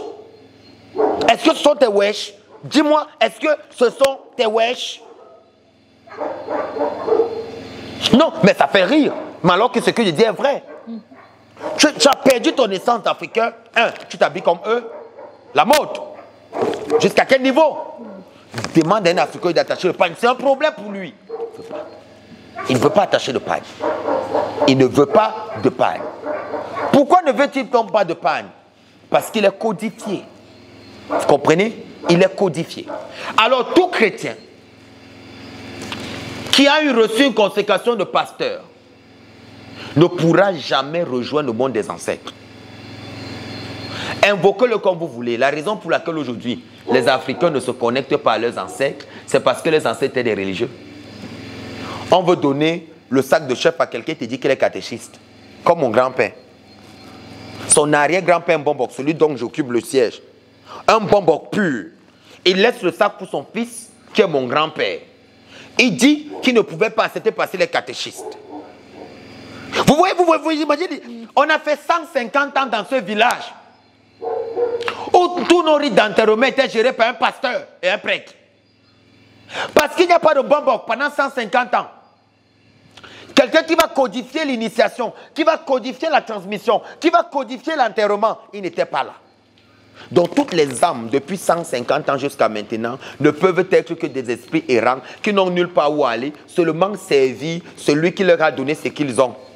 Alors, on ne les invoque pas. Vous comprenez donc pourquoi aujourd'hui, lorsqu'on fait un rite d'invocation des ancêtres, il y a des connards sur Internet qui disent prendre le vin, verse au sol, c'est la libation envers les ancêtres. Mais taisez-vous, écoutez, moi je vous enseigne. Moi, en tant que bonbon, je vous le dis haut et fort, versez n'importe quoi au sol. Si vous ne comprenez pas l'enseignement que je vous donne maintenant, de dire que lorsqu'un enterrement est codifié par des rituels chrétiens, le mort ne rejoint pas ses ancêtres. Le mort ne rejoint pas le chemin initiatique. Le mort est à la merci de l'égrégore, qui n'est rien d'autre qu'un égrégore romain. C'est pour ça que l'Europe et l'Occident ne font que se développer sur le plan énergétique, sur le plan nucléaire et tout le reste. Parce que les esclaves sur le plan mystique de la construction neurologique de ces armes nucléaires qu'on appelle les phases synaptiques et prosynaptiques, les scientifiques comprennent ce que je dis. Les capacités de réflexion qu'on utilise au niveau atomique ne sont rien d'autre que l'essence de ceux-là qu'on a rendus en esclavage, qu'on appelle encore dans la tradition la plus basse africaine le Kong. Parce que le Kong, c'est quoi? C'est enterrer quelqu'un selon un rituel qui n'est pas son rituel de base. On l'a vendu. C'est quoi un vendu sur la tradition des gros africaines? C'est celui qui n'est pas enterré selon son rite initiatique de naissance, son rite initiatique ethnique et son rite initiatique clanique. Alors, lorsque tu n'es pas enterré selon ton rite initiatique clanique, tu te retrouves dans une clipa, l'écorce. Cette écorce-là, c'est l'égrégore de ceux qui sont venus te faire le rituel. Quand tu laves le bébé, c'est toi qui sais comment tu l'as lavé, avec quoi tu l'as lavé. Ce bébé peut-il savoir demain ce qu'il... C'est toi qui décides de ce qu'il est. Tu peux décider s'il est propre ou pas. Tu sais si le savon que tu as utilisé, il y a que personne ne voit son dos. Donc tu peux savoir si le savon l'a lavé ou pas. C'est ce que je suis en train de vous dire. Alors, l'Europe et l'Occident se développent tout simplement parce qu'ils ont installé une structure mystique qui n'est rien d'autre que le rite d'enterrement, qui voudrait que toutes les âmes, tous les esprits, les grands esprits de l'Afrique, soient enterrés et codifiés selon les rites colons, ce qu'on appelle le lego colonial, pour que tous ces grands esprits aillent servir la cause occidentale sur le plan mystique. Ce sont donc eux qui peuplent l'ogre de Tubal-Caïn. Ce sont eux qui peuplent certains ogres maçonniques et francs-maçons d'un certain degré, parce que ce sont eux, ce sont les vibrations qui planent dans les airs qu'on utilise. La preuve, même dans l'islam, c'est dit que si on t'ouvre les yeux, tu verras des êtres qui ont des têtes, qui ont des mains sur la tête et tout, qui sont plus nombreux que les êtres vivants avec lesquels nous vivons. Mais lorsque des gens aujourd'hui ont les croix de Jésus, les ceci dans leur maison, des choses inutiles, mais ça vous sert à quoi? Lorsqu'on parle réellement de tradition, qu'est-ce que vous faites avec? Vous vous prosternez devant quoi? Non, je suis dans la tradition, mais je suis catholique. Non, je suis dans ceci. Mais vous savez, il faut dire la vérité aux gens. Tous vos ancêtres que vous invoquez ne répondront jamais, ils ne peuvent jamais répondre. Ce n'est pas votre enseignant qui est mauvais, c'est juste que vous avez quelque chose qui les a orientés ailleurs. Faites un peu l'expérience. Utilisez un autre rituel qui est chrétien. Il va marcher parce qu'ils sont là-bas. Ils sont dans quelque chose, ils ne sont pas dans la lignée traditionnelle. Alors, le rituel, c'est quoi d'enterrement? Le rituel d'enterrement, c'est l'orientation du défunt vers son repos. Alors, on a une codification qui voudrait que tu ailles rejoindre tes ancêtres sur la typologie de mort. Mais si tu es déjà retenu dans un ordre, soit par un baptême en tant que chrétien, soit par quoi que ce soit en tant que communion, confirmation. Ils sont allés jusqu'à baptême, communion, confirmation. Et donc, réaffirmation. Hein? Et réaffirmation. Et réaffirmation, c'est-à-dire pour te montrer qu'en fait, le baptême ne suffit pas. Il faut aller jusqu'à ce niveau pour attester que ton âme leur appartient jusqu'à la gare. Maintenant, quand tu meurs donc, pourquoi tu veux rejoindre tes ancêtres? Alors sachez donc qu'aujourd'hui, les tombes sont vides. Les tombes sont vides. Vous vous placez devant une tombe, vous appelez votre papa, vous pleurez, sacrez même les herbes autour de la tombe, rien ne change dans ta vie. Pourquoi? Parce que celui que tu es en train d'appeler là, il n'appartient pas à l'ogre comme tu penses. Il est une âme d'un autre côté. Il ne te connaît plus. L'esprit qu'elle a dedans, autant pour moi, est déjà ailleurs. Tu vas invoquer tout ce que tu veux. La preuve, dans la chambre des crânes chez les Bamileke, tous les crânes qui sont morts par accident, on doit les mettre de côté. On ne les mélange pas avec les crânes qui sont normaux. Parce que même dans la tradition Bamileke, on conçoit que celui qui est mort par accident ne peut pas être invoqué au même titre que celui qui est bien mort. Alors on les mettra de côté. Maintenant, si dans la tradition on respecte ça, quelqu'un te dit qu'il est évêque, il est cardinal, il n'y a rien contre eux, faites votre business. Mais ne venez pas polluer ce qui est à la base. Moi, je suis un gardien de la tradition et j'ai l'obligation en tant qu'Mbombok. On ne ferme pas sa bouche. J'ai l'obligation de dire ce qui doit être dit et que tout le monde s'aligne. Va épouser tes religions que tu voudrais épouser. Va prendre ce que tu veux prendre. Mais ne reviens pas avec ton corps dans la tradition. J'ai des parents. J'avais demandé à ma mère et à mon père de faire un choix avant qu'il ne soit trop tard. Vous comprenez jusqu'à quel niveau je suis sérieux dans ce que je dis. Parce que si par mégarde le moment arrive et que tu es codifié parce que tu es chrétienne ou parce que tu es chrétien et que tu es codifié par ça, oublie un seul instant que je vais te faire moi en tant que Bombok le rituel traditionnel pour que tu puisses rejoindre tes ancêtres. C'est une peine perdue. Je ne peux pas te donner cet honneur-là alors que toute ta vie tu as servi notre cause. Jusqu'à ce que tu rendes le souffle en fait. Mais jusqu'à ce que tu rendes le souffle, tu les as servis. Toutes tes prières, tes neuvaines, ton chapelet allaient où? Les gens s'amusent. Hein? C'est-à-dire que ce qu'ils sont en train de faire là, ils simplifient. Non, pendant mon vécu, si Jésus n'était pas là, Marie n'était pas là, d'accord. C'est des forces qu'on utilise pendant qu'on vit. Et pendant qu'on meurt, qu'est-ce qu'on fait? Donc ceux qui sont morts, pour que ton pays subsiste, ils se sont battus avec les écorces, avec les plantes, avec des reliques, pour que le pays subsiste. Ils ont rejeté le colon, ils ont fait la guerre, ils sont morts. Toi, tu arrives. Pendant qu'eux, ils se sont battus pour que toi, tu existes. Le premier cadeau que tu vas brandir à tes ancêtres, c'est la religion. Et maintenant, les imposer aussi de t'accepter auprès d'eux. Pendant qu'ils sont en train de causer entre eux, toi, tu nous sors les neuvaines. Pendant qu'ils sont en train de faire ceci, tu nous cites les saints. Saint François d'Assise, Saint Exupéry, Saint ceci. Et les ancêtres doivent t'accepter parce que tu es trop beau, tu es mignon, tu es sexy. Il faut qu'on t'accepte. Vous voyez juste à quel niveau l'homme est phagocyté dans son cerveau. Mais regardez un seul instant. Vraiment, je dis, la terre appartient aux premiers occupants. Nos ancêtres étaient là avant. L'église catholique aujourd'hui, j'ai vu comment on a donné des hectares juste pour la prière d'un prêtre. Qu'elle a dit, nos grands-parents voient le prêtre comme ça, le pharaon. Elle a dit, juste pour qu'il entre dans la maison, on lui donne 10 hectares pour construire la chapelle et les églises. Ils se sont installés. Ce même terrain aujourd'hui, le mètre carré se vend à 200 000. Les gars se retrouvent avec 20 hectares. 20 hectares. Eux, ils ont seulement occupé 3 hectares pour construire leurs choses. Et c'est même cette même église-là qui recommence à vendre encore le terrain. Et puis mettre propriété de l'église catholique. J'ai été modeste en parlant de 20 hectares. D'autres en ont 100. Ils vont s'installer dans les fins fonds des villages. Ils prennent tout un côté d'un village. Et non, Marie. Ah, vous, Marie, Marie a gagné des grands sentiers. Non, maman du village, leur seul travail, ce sont des pleureuses. C'est-à-dire qu'elles vont aller faire la quête, elles vont aller laver les habits du prêtre, elles vont préparer sa nourriture. Elles ont laissé leurs ancêtres. Et puis frapper des maladies incurables, frapper de pauvreté, frapper de disette, frapper de souffrance, frapper de tout ce qui est mal. On ne comprend pas d'où ça vient, mais tous les gens te consolent. On te dit, en Jésus, il y a la vie. Que le pauvre dise qu'il est riche, que le riche dise qu'il est pauvre. Donne tout ce que tu as au Seigneur. Parce qu'après ta mort, Jésus t'accueille dans ses bras. Une promesse qui n'est pas vérifiée. Alors, je reprécise cette phrase que je vais dire tout de suite. Mon discours s'adresse aux Africains. Toute personne européanisée ou italianisée, allemanisée, et tout ce qui est françaisisé, vous vous mettez de côté quand je parle mes choses. Je m'adresse aux négros africains. Et si vous voulez tester si la mystique fonctionne, essayez un peu. Parce que lorsqu'on enseigne ces choses, les gens pensent qu'on vient parler parce qu'on s'est levé de notre propre chef. Les ancêtres m'ont dit, va dire. Et je dis ce que les ancêtres ont dit. Maintenant, je m'adresse à tous les initiés traditionnels. Vous êtes des lâches. Vous êtes des lâches. Vous avez peur de parler. Il y a un jeune garçon là qui fait tous les efforts du possible pour... Il était même récemment au Cameroun, je ne vais pas citer son nom, le jeune là, Gabonais là. Il fait tout ce qu'il peut à son niveau pour dire ce qu'il faut dire. Mais les gens ne sont pas derrière lui. Les initiés ne sont pas derrière lui pour se lever d'une seule voix pour dire. C'est la même chose au Cameroun. Ce que les gens trouvent à faire, c'est de vendre les parfums de chance, les ceci et tout, et porter les grands noms. Les grands noms. Les rois machin, les ceci. Les grands noms. Les grands noms.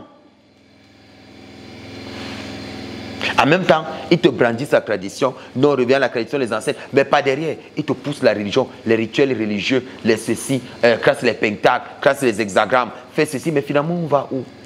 Le Goué-Mabouille, on a les plans, on a tout dans la tradition. Si on te déconnecte de ta lignée sur 15 générations et que l'enterrement est codifié par une énergie qui vient d'ailleurs que déjà tu ne maîtrises pas. Parce que même lorsqu'on veut te faire voir Jésus, il suffit juste de manipuler les grégores un peu. On te fait voir un mec blanc. Donc, on te dise qu'il est noir. Et les gens disent, c'est parce qu'il a vu Jésus que tu es devenu pasteur. Vous savez, le chemin de la bêtise est toujours fructueux. Donc, oui, le chemin de la bêtise est toujours fructueux. Donc, lorsque tu vas finir de faire tout ton spectacle que tu vas finir de faire là, tout ça, les ancêtres te regardent.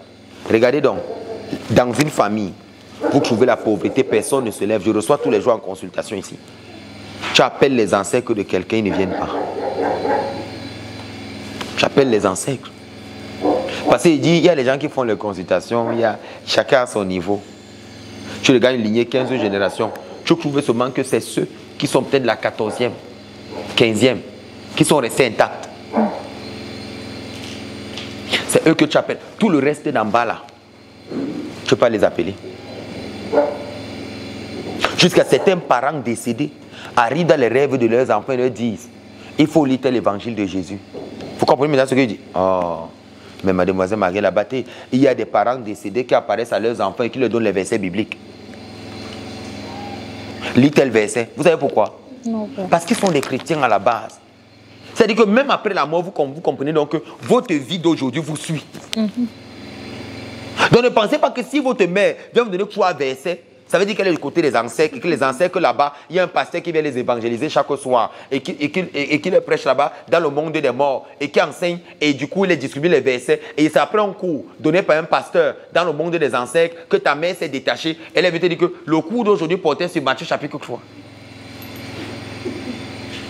Tu sais, les gens disent, ma mère est venue me parler, elle m'a donné 3 versets, elle m'a dit lis tel psaume. Mais vous ne comprenez pas ce que je suis en train de dire. Vous êtes dans une matrix. Tel vous vivez, tel vous mourrez, tel vous êtes codifié, tel vous avez influencé vos enfants. Faites le double jeu que vous faites ici, avec la tradition et la religion. Vos enfants rêveront de voir qu'on leur donne des versets bibliques. Oui.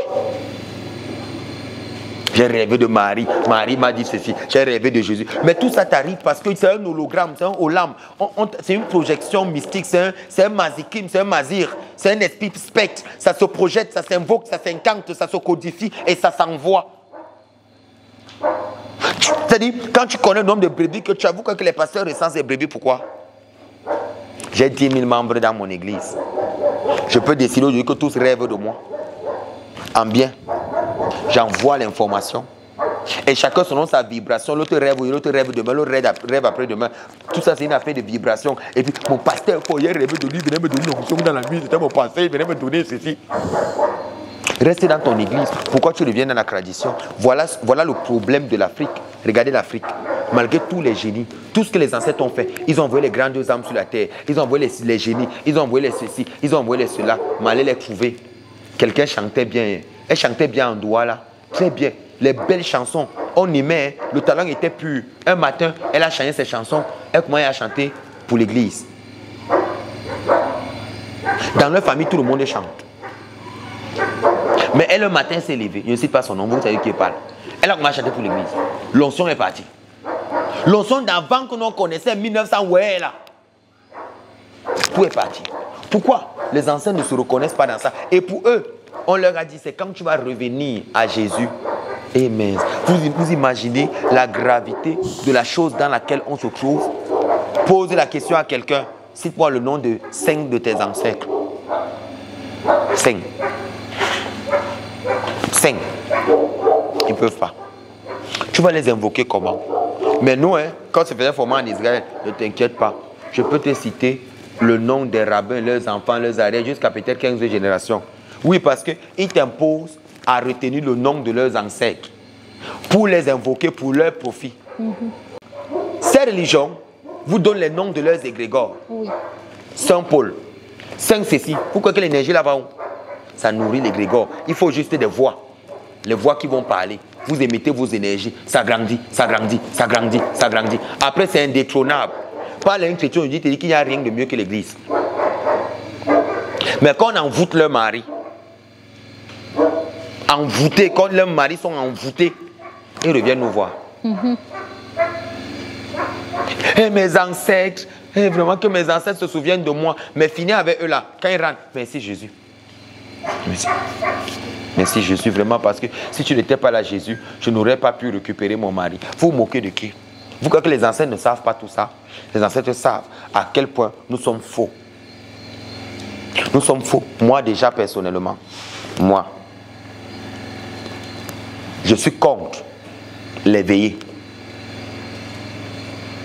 Parce que la tradition l'interdit. On ne doit pas dépenser des sous pour enterrer quelqu'un. On ne doit pas dépenser des sous pour enterrer quelqu'un. On ne donne pas de l'argent à un mort.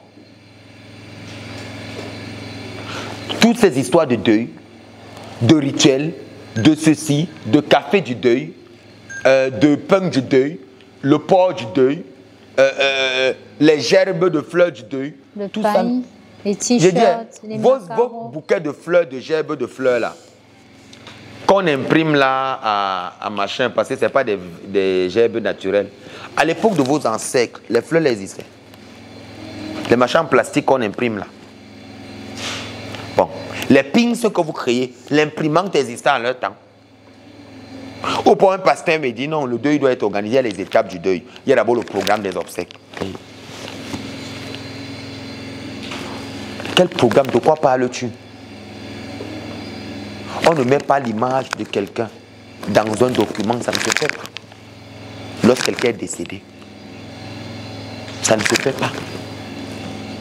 Programme, on va faire les assises, on va définir les budgets.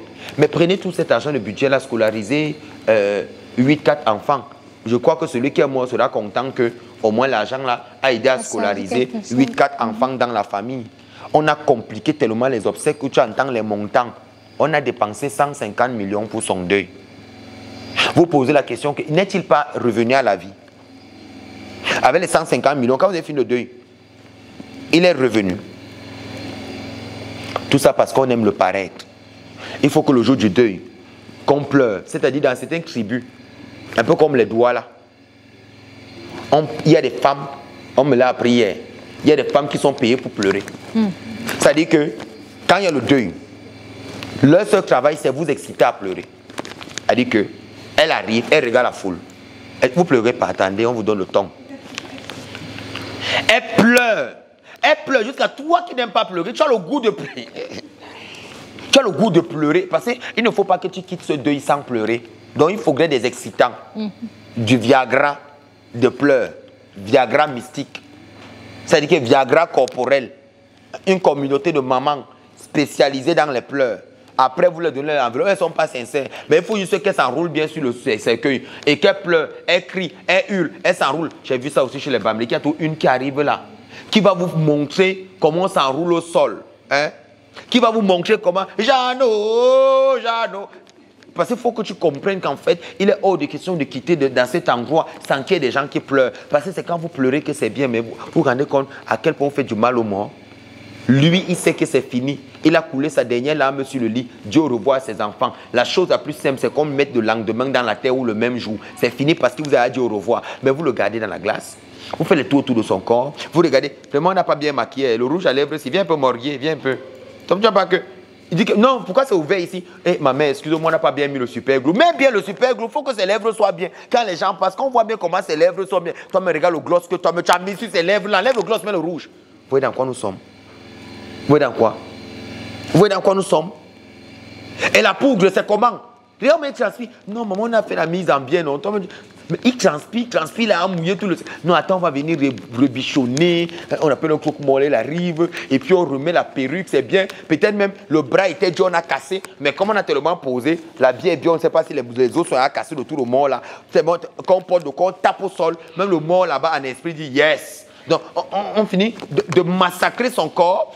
On jette là-bas. Oui, tu n'as jamais vu. Il faut voir comment on les enlève comme les maquereaux. Les maquereaux dans le congélateur, la chambre froide et tous les corps. Regardez, c'est combien vous donnez, le produit fini, combien vous donnez là, qui sont tordus là. Et puis vous dites que vous respectez le mort. Quel honneur vous donnez au mort? La pire douleur du mort, c'est d'être enterré dans cet endroit. Déjà, quand le corps vient étant chaud, le morguet viole même d'abord le corps. C'est-à-dire que lui-même, je t'attendais ici depuis. Pourquoi depuis tu n'es pas venu? Lui-même, il fait ça. On a vu des dérives comme ça. C'est pas moi qui vous apprends quelque chose. Comme ça ne suffit pas, on empile les gens dans les casiers. Tu ne seras jamais là pour conclure. Parce que toi, tu es la plus grande peureuse de la terre. Tu ne veux même pas d'abord aller voir ce qui se passe dans la morgue là-bas dedans. Donc, mieux le morguet te donne des informations. Toi, tu écoutes. Tu as mis le formol. Tu as lavé le corps. Morguet, qu'est-ce qu'il faut? Il faut quoi? Il faut quoi le tout aussi? Le jour où tu viens prendre ton corps, il faut voir comment on décroche le machin là-bas. Oh, brrr, bah, au sol, on porte, on tape, pas. Parce qu'il faut bien que la glace quitte sur son corps.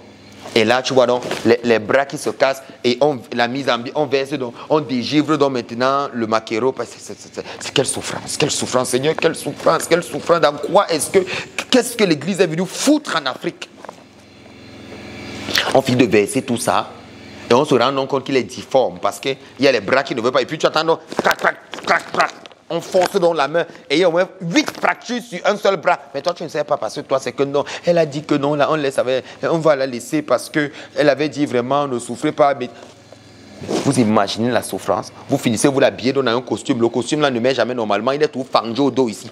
Parce que le corps est raide. Donc, ils ont fendu la veste. Mais quand on l'empile, je suis sûr que le corps, le cercueil est comme il se doit. C'est-à-dire que le cadavre, il est là. Alors que son dos est fendu. C'est-à-dire quelle est la fente de l'artiste sur la veste là-bas qu'on a fait là-bas derrière. Et puis, regardez ce qui est fait. Et maintenant, comme on regarde, est-ce qu'il est beau? Est-ce qu'il sera beau devant les gens? Est-ce que vous avez bien lavé la tête? Est-ce qu'on a bien teinté les cheveux? Parce qu'il faut que quand les gens vont faire le tour du corps, que le corps soit beau. Ce qu'il fallait faire de son vivant, tu n'as pas fait. tu maudis quelqu'un, vous faites les problèmes le jour de son deuil. Tu pars quand même bien mettre à la glace. Tout est content et puis les gens passent, ils regardent. Et puis tu vois donc les gens pleurer.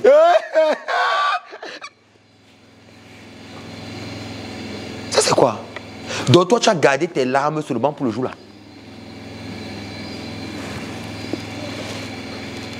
Les amis arrivent dans un groupe avec les lunettes noires. Et tu vois donc, la dernière copine, il faut qu'elle monte aux autres comment elle pleure trop. Alors qu'elle sait que de son vivant, ils se sont bien engueulés, elle a maudit même le gars. Elle a dit là. Et vous avez donc l'impresario de l'autre côté. Et voilà donc la copine du défunt qui est arrivée. On doit présenter tout le monde. Il y a tel grand qui est arrivé. Il y a telle personne qui est arrivée. Le mot est en train de souffrir. Il transpire, il s'énerve, il tord la face, la bouche. Au bout de 2 hommes, il regarde le cadavre. Le cadavre n'est plus comme au départ. Et puis on rappelle l'autre. Viens un peu. Je crois que les mouches viennent, il y a beaucoup sur le corps. Hein. Et puis les mouches viennent, il y a beaucoup. Et puis tu vois l'autre fait la main. C'est-à-dire que le corps commence à sentir. On va faire dormir le corps. Le lendemain, on va porter le corps qui pourrissait et aller là quelque part et donner les dernières paroles. Et les gens espèrent jusqu'à cet instant-là qu'il peut se réveiller. Toi-même, tu mets quelqu'un dans la glace pendant 1 mois. Tu sors et puis vous êtes là devant. Papa, lève-toi, papa, lève-toi, papa, lève-toi. Attends.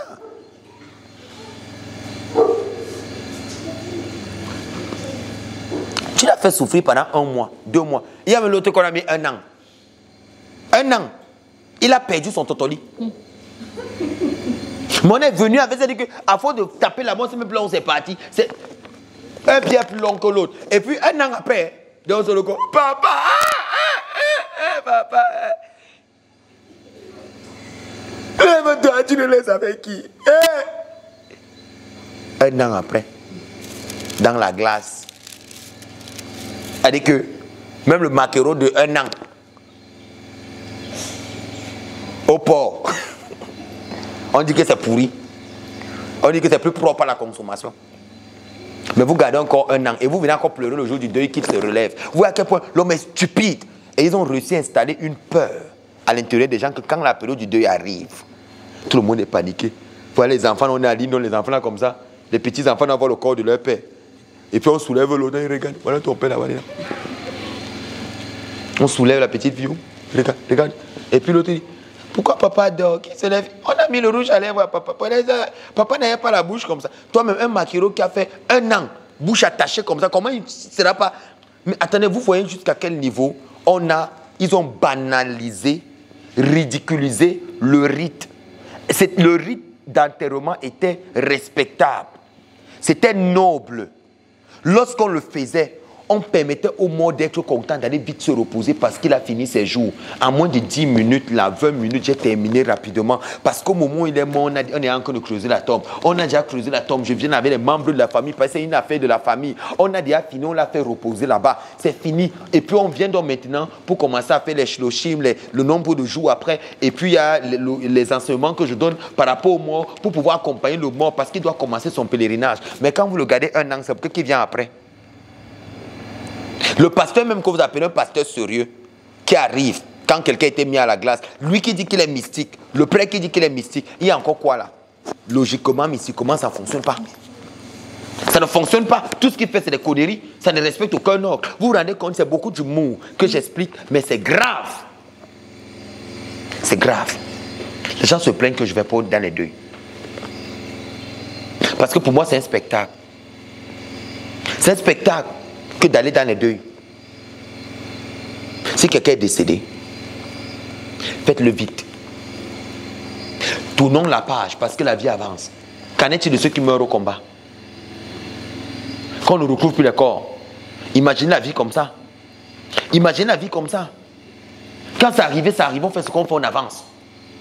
C'est pour ça que tout le monde doit pouvoir écrire pour dire que si je ne suis plus là, vraiment que mes choses ne soient pas mises à la morgue. Parce que si vous n'écrivez pas, c'est un luxe aujourd'hui. Tu as commencé bien ta vie en tant qu'initié, tu finis à la morgue. C'est-à-dire que 50 ans de travail mystique auprès des ancêtres, qui est décrit seulement, on déshabille un bonboc, on le mélange avec les souris. On mélange un bonboc à la morgue avec les gens qui ne sont pas en bonboc. C'est-à-dire que vous êtes dans la même mort, vous êtes mélangé, le jour où on chante ton occasion, tu te mélanges avec l'autre qui était un ancien bandit. Et la nuit, vous réveillez tous à la morgue. Je fais quoi? Vous êtes tous à la glace. Tape les commentaires avec toi. Dieu, ça va. Même le monde te respecte. Vous êtes tous morts. Nous sommes ensemble ici. Et vous voulez que les ancêtres vous bénissent quand vous mélangez les corps de cette façon. Les corps se touchent, les corps cohabitent. Tu dis que tu respectes. Vous savez ce que les morgues font avec les corps? Donne-lui un casier, donne-lui un casier. Mon père doit donner un casier en bon. Hein? Fabrice, le casier vient poser. Il faut voir comment on les décharge. Pour que tu comprennes que nous, dans nos morgues en Afrique, des fois, dans un casier, ils sont plusieurs. Ils sont plusieurs. Et il y a des corps, des fois, qu'on ne retrouve plus. Tellement c'est adiforme. Les gens, les corps, 3 ans à la morgue. 3 ans à la morgue. Encore. Mais on va quand même faire le deuil et pleurer. Imaginez 3 ans. Imagine ta vie il y a déjà 3 ans. Tu ne te souviens même plus de tout. Imagine quelqu'un qui est mort il y a déjà 3 ans. Mais on trouve quand même la force. Comment c'est qu'on ne va pas pleurer? On paye les pleureuses de doigts là. Qui arrivent donc là. Et puis vous tous, ça vous excite. Et le corps coule la larme. Regardons les riches.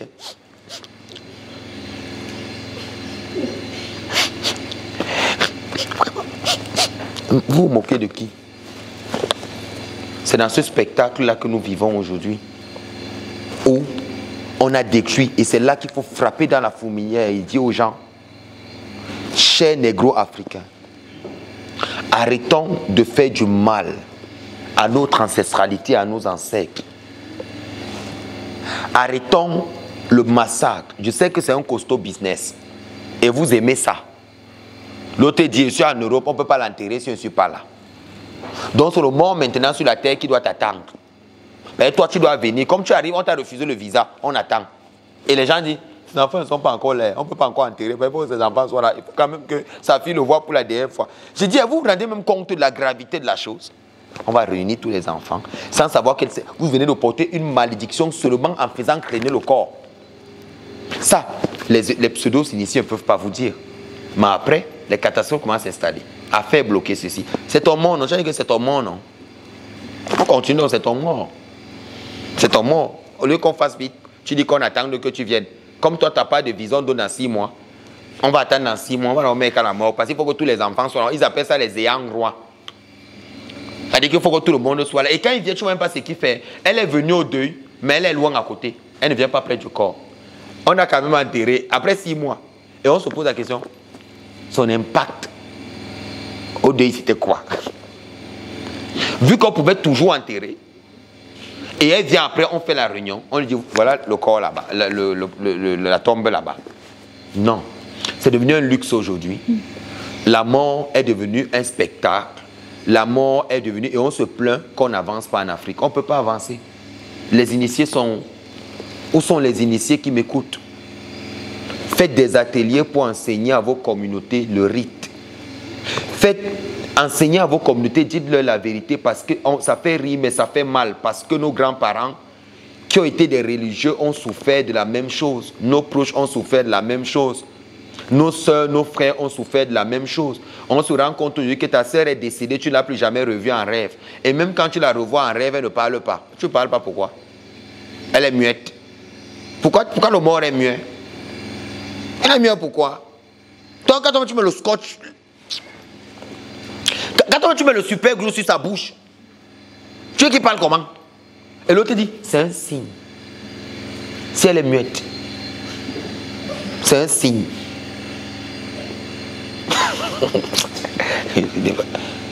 Vous mettez le super glue sur la bouche de quelqu'un, mais vous voulez qu'il vous parle dans les rêves. J'ai vu papa, il était là, il ne parlait pas. Il va parler comment? Vous savez comment on fait pour scotcher la bouche? Vous avez les gros super glue qu'on met. Des fois le matin, il appuie encore, il dose encore bien le super glue pour que ça ne s'ouvre pas. Les yeux alors, même les yeux, on ferme, les yeux, on ferme tout. On met le super glue aux yeux. Aux yeux. On ne permet pas à votre mort de vivre le reboot à Kéver. On condamne votre mort. C'est une double condamnation. Une double condamnation pour le mort. Et on ne doit pas vous dire ça parce que vous êtes trop beau. Vous avez beaucoup d'argent à jeter, les orphelins souffrent partout, vous ne payez pas les écoles. Mais vous venez fatiguer les gens avec les costumes rouges, les costumes noirs, pendant les obsèques, les grosses voitures, les grosses tentes partout, les gros repas, les repas du deux, vous discutez même le porc à la fin. Et puis, Le pharaon doit avoir une grosse facture. Il n'a rien cravé du vivant du monsieur là. Il débarque seulement à la fin. Sa facture est fixée. Il arrive, il prend l'eau bénite, il verse. Il appelle les membres de la famille, il verse sur l'eau bénite. Dès qu'il finit là, il crée donc le portail pour l'introduire. Il te fait donc le signe pour dire que toi, tu n'es pas traditionnaliste. Toi, tu es comme ça, donc tu vas comme ça. Et tout ça, c'est des codes qu'on vient faire sur votre monde. Vous savez qu'on fait quoi? Toute la prière qu'il commence et qu'il insiste à ça, chaque fois sur ces signes, vous savez que c'est les signes de quoi? Vous savez qu'on introduit votre monde dans quoi? Ça, vous ne savez pas. Vraiment que les catholiques s'enterrent entre eux, les catholiques. Qu'on laisse la tradition africaine tranquille et ceux qui sont dans la tradition. Et que ces gens ne viennent pas phagocyter nos traditions avec leurs choses-là. Qu'ils nous laissent tranquilles. Je vous en conjure. Cher pasteur, arrêtez. Moi, personnellement, tu viens à la consultation chez moi. Rassure-toi de bien te présenter. Oui. Parce que pour moi, je suis d'avis que tous les chrétiens trouvent les solutions chez eux, les chrétiens. Oui. Parce que ceux qui causent les problèmes à la tradition, c'est les pseudo-d'églises déguisés en traditionnalistes, qui en fait, au fond, sont des chrétiens dans l'âme et qui te feront toutes sortes de procès pour faire tomber la tradition. Parce qu'ils n'ont jamais été à fond. Ils n'ont pas peur des ancêtres. Ils ont plus peur de leur Jésus que des ancêtres. C'est pour ça qu'ils n'ont pas peur de tuer les mystiques, d'emprisonner les mystiques, de créer des problèmes mystiques. Ah, c'est l'information que je voulais donner pour dire que les pasteurs, les prêtres libèrent les rites d'enterrement africains. Et que chaque parent, chaque famille s'occupe de l'enterrement de son mort. Ancré dans les écoles initiatiques pour savoir les préalables. On donne ces cours à ça. Qu'est-ce qu'on fait avec les simulations sur le corps? Qu'est-ce qui se passe? Les ablutions et tout le reste. C'est quelque chose que toute famille doit avoir pour ne pas être surprise. C'est le travail des mamans, c'est le travail des anciens, c'est le travail des personnes âgées. Tout le monde doit le savoir. Un papa qui a des enfants doit savoir qu'est-ce qu'il doit faire. Si un jour ça arrive, ça peut arriver. Il doit l'enseigner à ses enfants que si je ne suis pas là, voilà comment vous faites. Quand vous me lavez, faites comme ça. Vous comprenez ce que je dis? C'est normal de le savoir. Ce n'est pas un mystère que je dois cacher. C'est quelque chose que tout le monde doit savoir parce que la mort frappe tout le monde. Tu entends que c'était un grand leader, mais on l'a mis à la morgue. Non, c'était un grand chef, on l'a mis à la morgue. Chef de canton, on l'a mis à la morgue. Chef de canton. Tu as à la morgue. Tout un chef de canton qui coordonne les villages. Tu as à la morgue. Et tu te poses la question pourquoi tous tes enfants souffrent. Parce que les enfants d'un roi doivent être des rois. Comment les enfants d'un roi commandent à manger? Et son fils, qui devait succéder au trône, prend, il donne. Au neveu. Ou c'est le cousin, c'est qui? Pourquoi tu fais ça? Ma soeur m'avait dit que les choses là, ça tue. Voilà donc tes enfants aujourd'hui. Ils ont fait toutes les grandes écoles. Zéro. Pas de boulot. L'autre se bat avec l'électricité. Il travaille, mais on ne paye même pas. L'autre est allé partout, rien ne donne. Toi, tu es assis là-bas, on doit te laisser. Non, c'est papa, vraiment, c'est papa. On doit honorer les parents. Ce monsieur doit le faire asseoir. Et demander à ce monsieur que ce qui est de notre tradition, ramène-nous ça à l'intérieur. La religion ne doit pas venir décider de vos choix traditionnels. La religion ne doit pas venir chasser la tradition qui est là. Au point de dire que parce qu'on est déjà chrétien, on n'a plus besoin de ces choses. Péché passé, futur, pardonné. Tu es devenu qui? L'église de Boba. C'est là-bas qu'on dit les choses là. Péché, futur, passé, pardonné. Il n'y a plus de péché ni dans le futur, ni dans le passé, ni dans le présent. Parce que tout est accompli. Mais finalement, on fait quoi? Qu'est-ce qu'on est en train de faire? Que les églises gardent leur thématique avec tout ce qu'ils ont à garder là-bas et qu'ils enseignent là-bas d'une façon forte, comme ils ont crié sur les micros. Nous, notre travail ici, à ça, c'est de décoloniser les mentalités et que les gens puissent savoir que les ancêtres sont fâchés, non seulement de tous les cadavres, tous ceux qui meurent de leur lignée et qui n'arrivent pas à les rejoindre parce qu'ils sont contenus quelque part dans une dèche. Ils sont retenus dans une clipa. On ne peut pas les invoquer sur des générations. sur des générations, depuis l'esclavage. Depuis l'esclavage. Tous les ancêtres africains ne peuvent pas être invoqués. Imaginez, depuis l'esclavage. Et on discute des histoires de non tel. Alors qu'il y a des vrais débats que les initiés doivent s'asseoir, c'est qui les intéresse. On va te faire l'initiation à l'Eboga. On va te faire l'initiation au Bouchi. On va te faire l'initiation à ceci. Et c'est comme tu es même là même. On doit te... Les vrais problèmes qui doivent être résolus ne sont pas résolus. Tu connais tes ancêtres. Tu as demandé qu'est-ce qu'il faut que tu fasses pour recréer la connexion.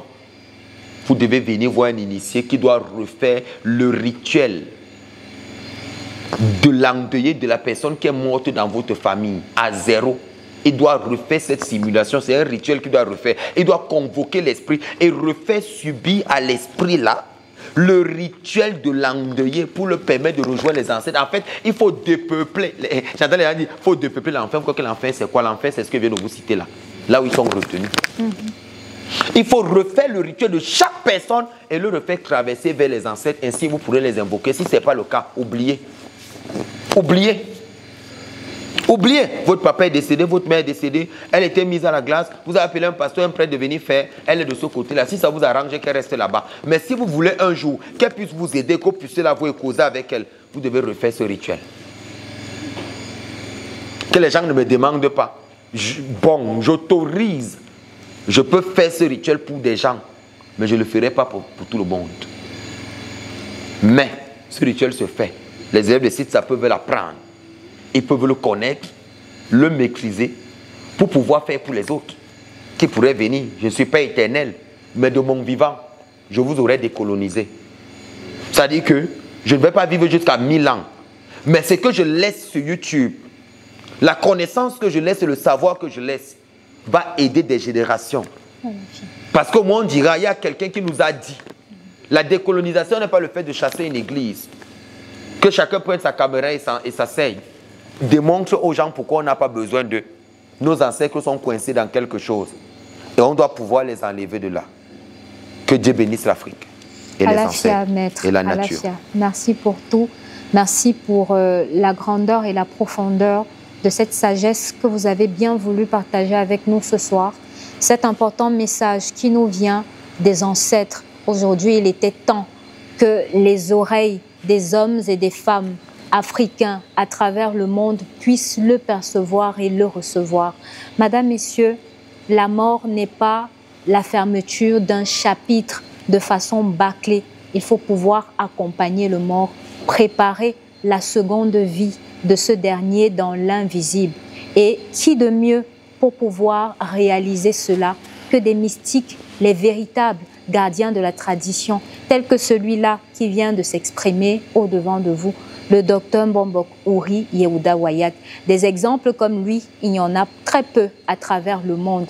Mais s'attacher à lui et pouvoir s'attacher à ce message qui nous vient des ancêtres, c'est important pour pouvoir réifier nos vies et surtout réécrire nos différentes fins à chacun.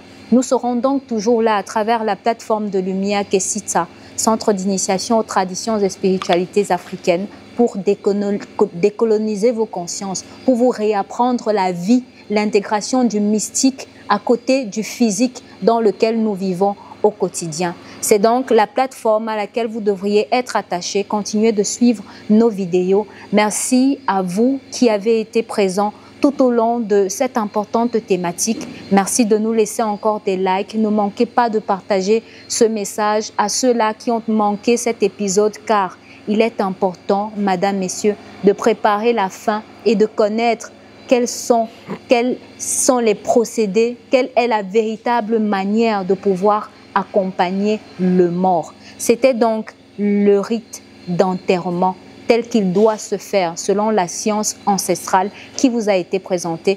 On va se retrouver pour un tout nouvel épisode très prochainement, mais d'ici à là, que la lumière de vos ancêtres demeure avec vous.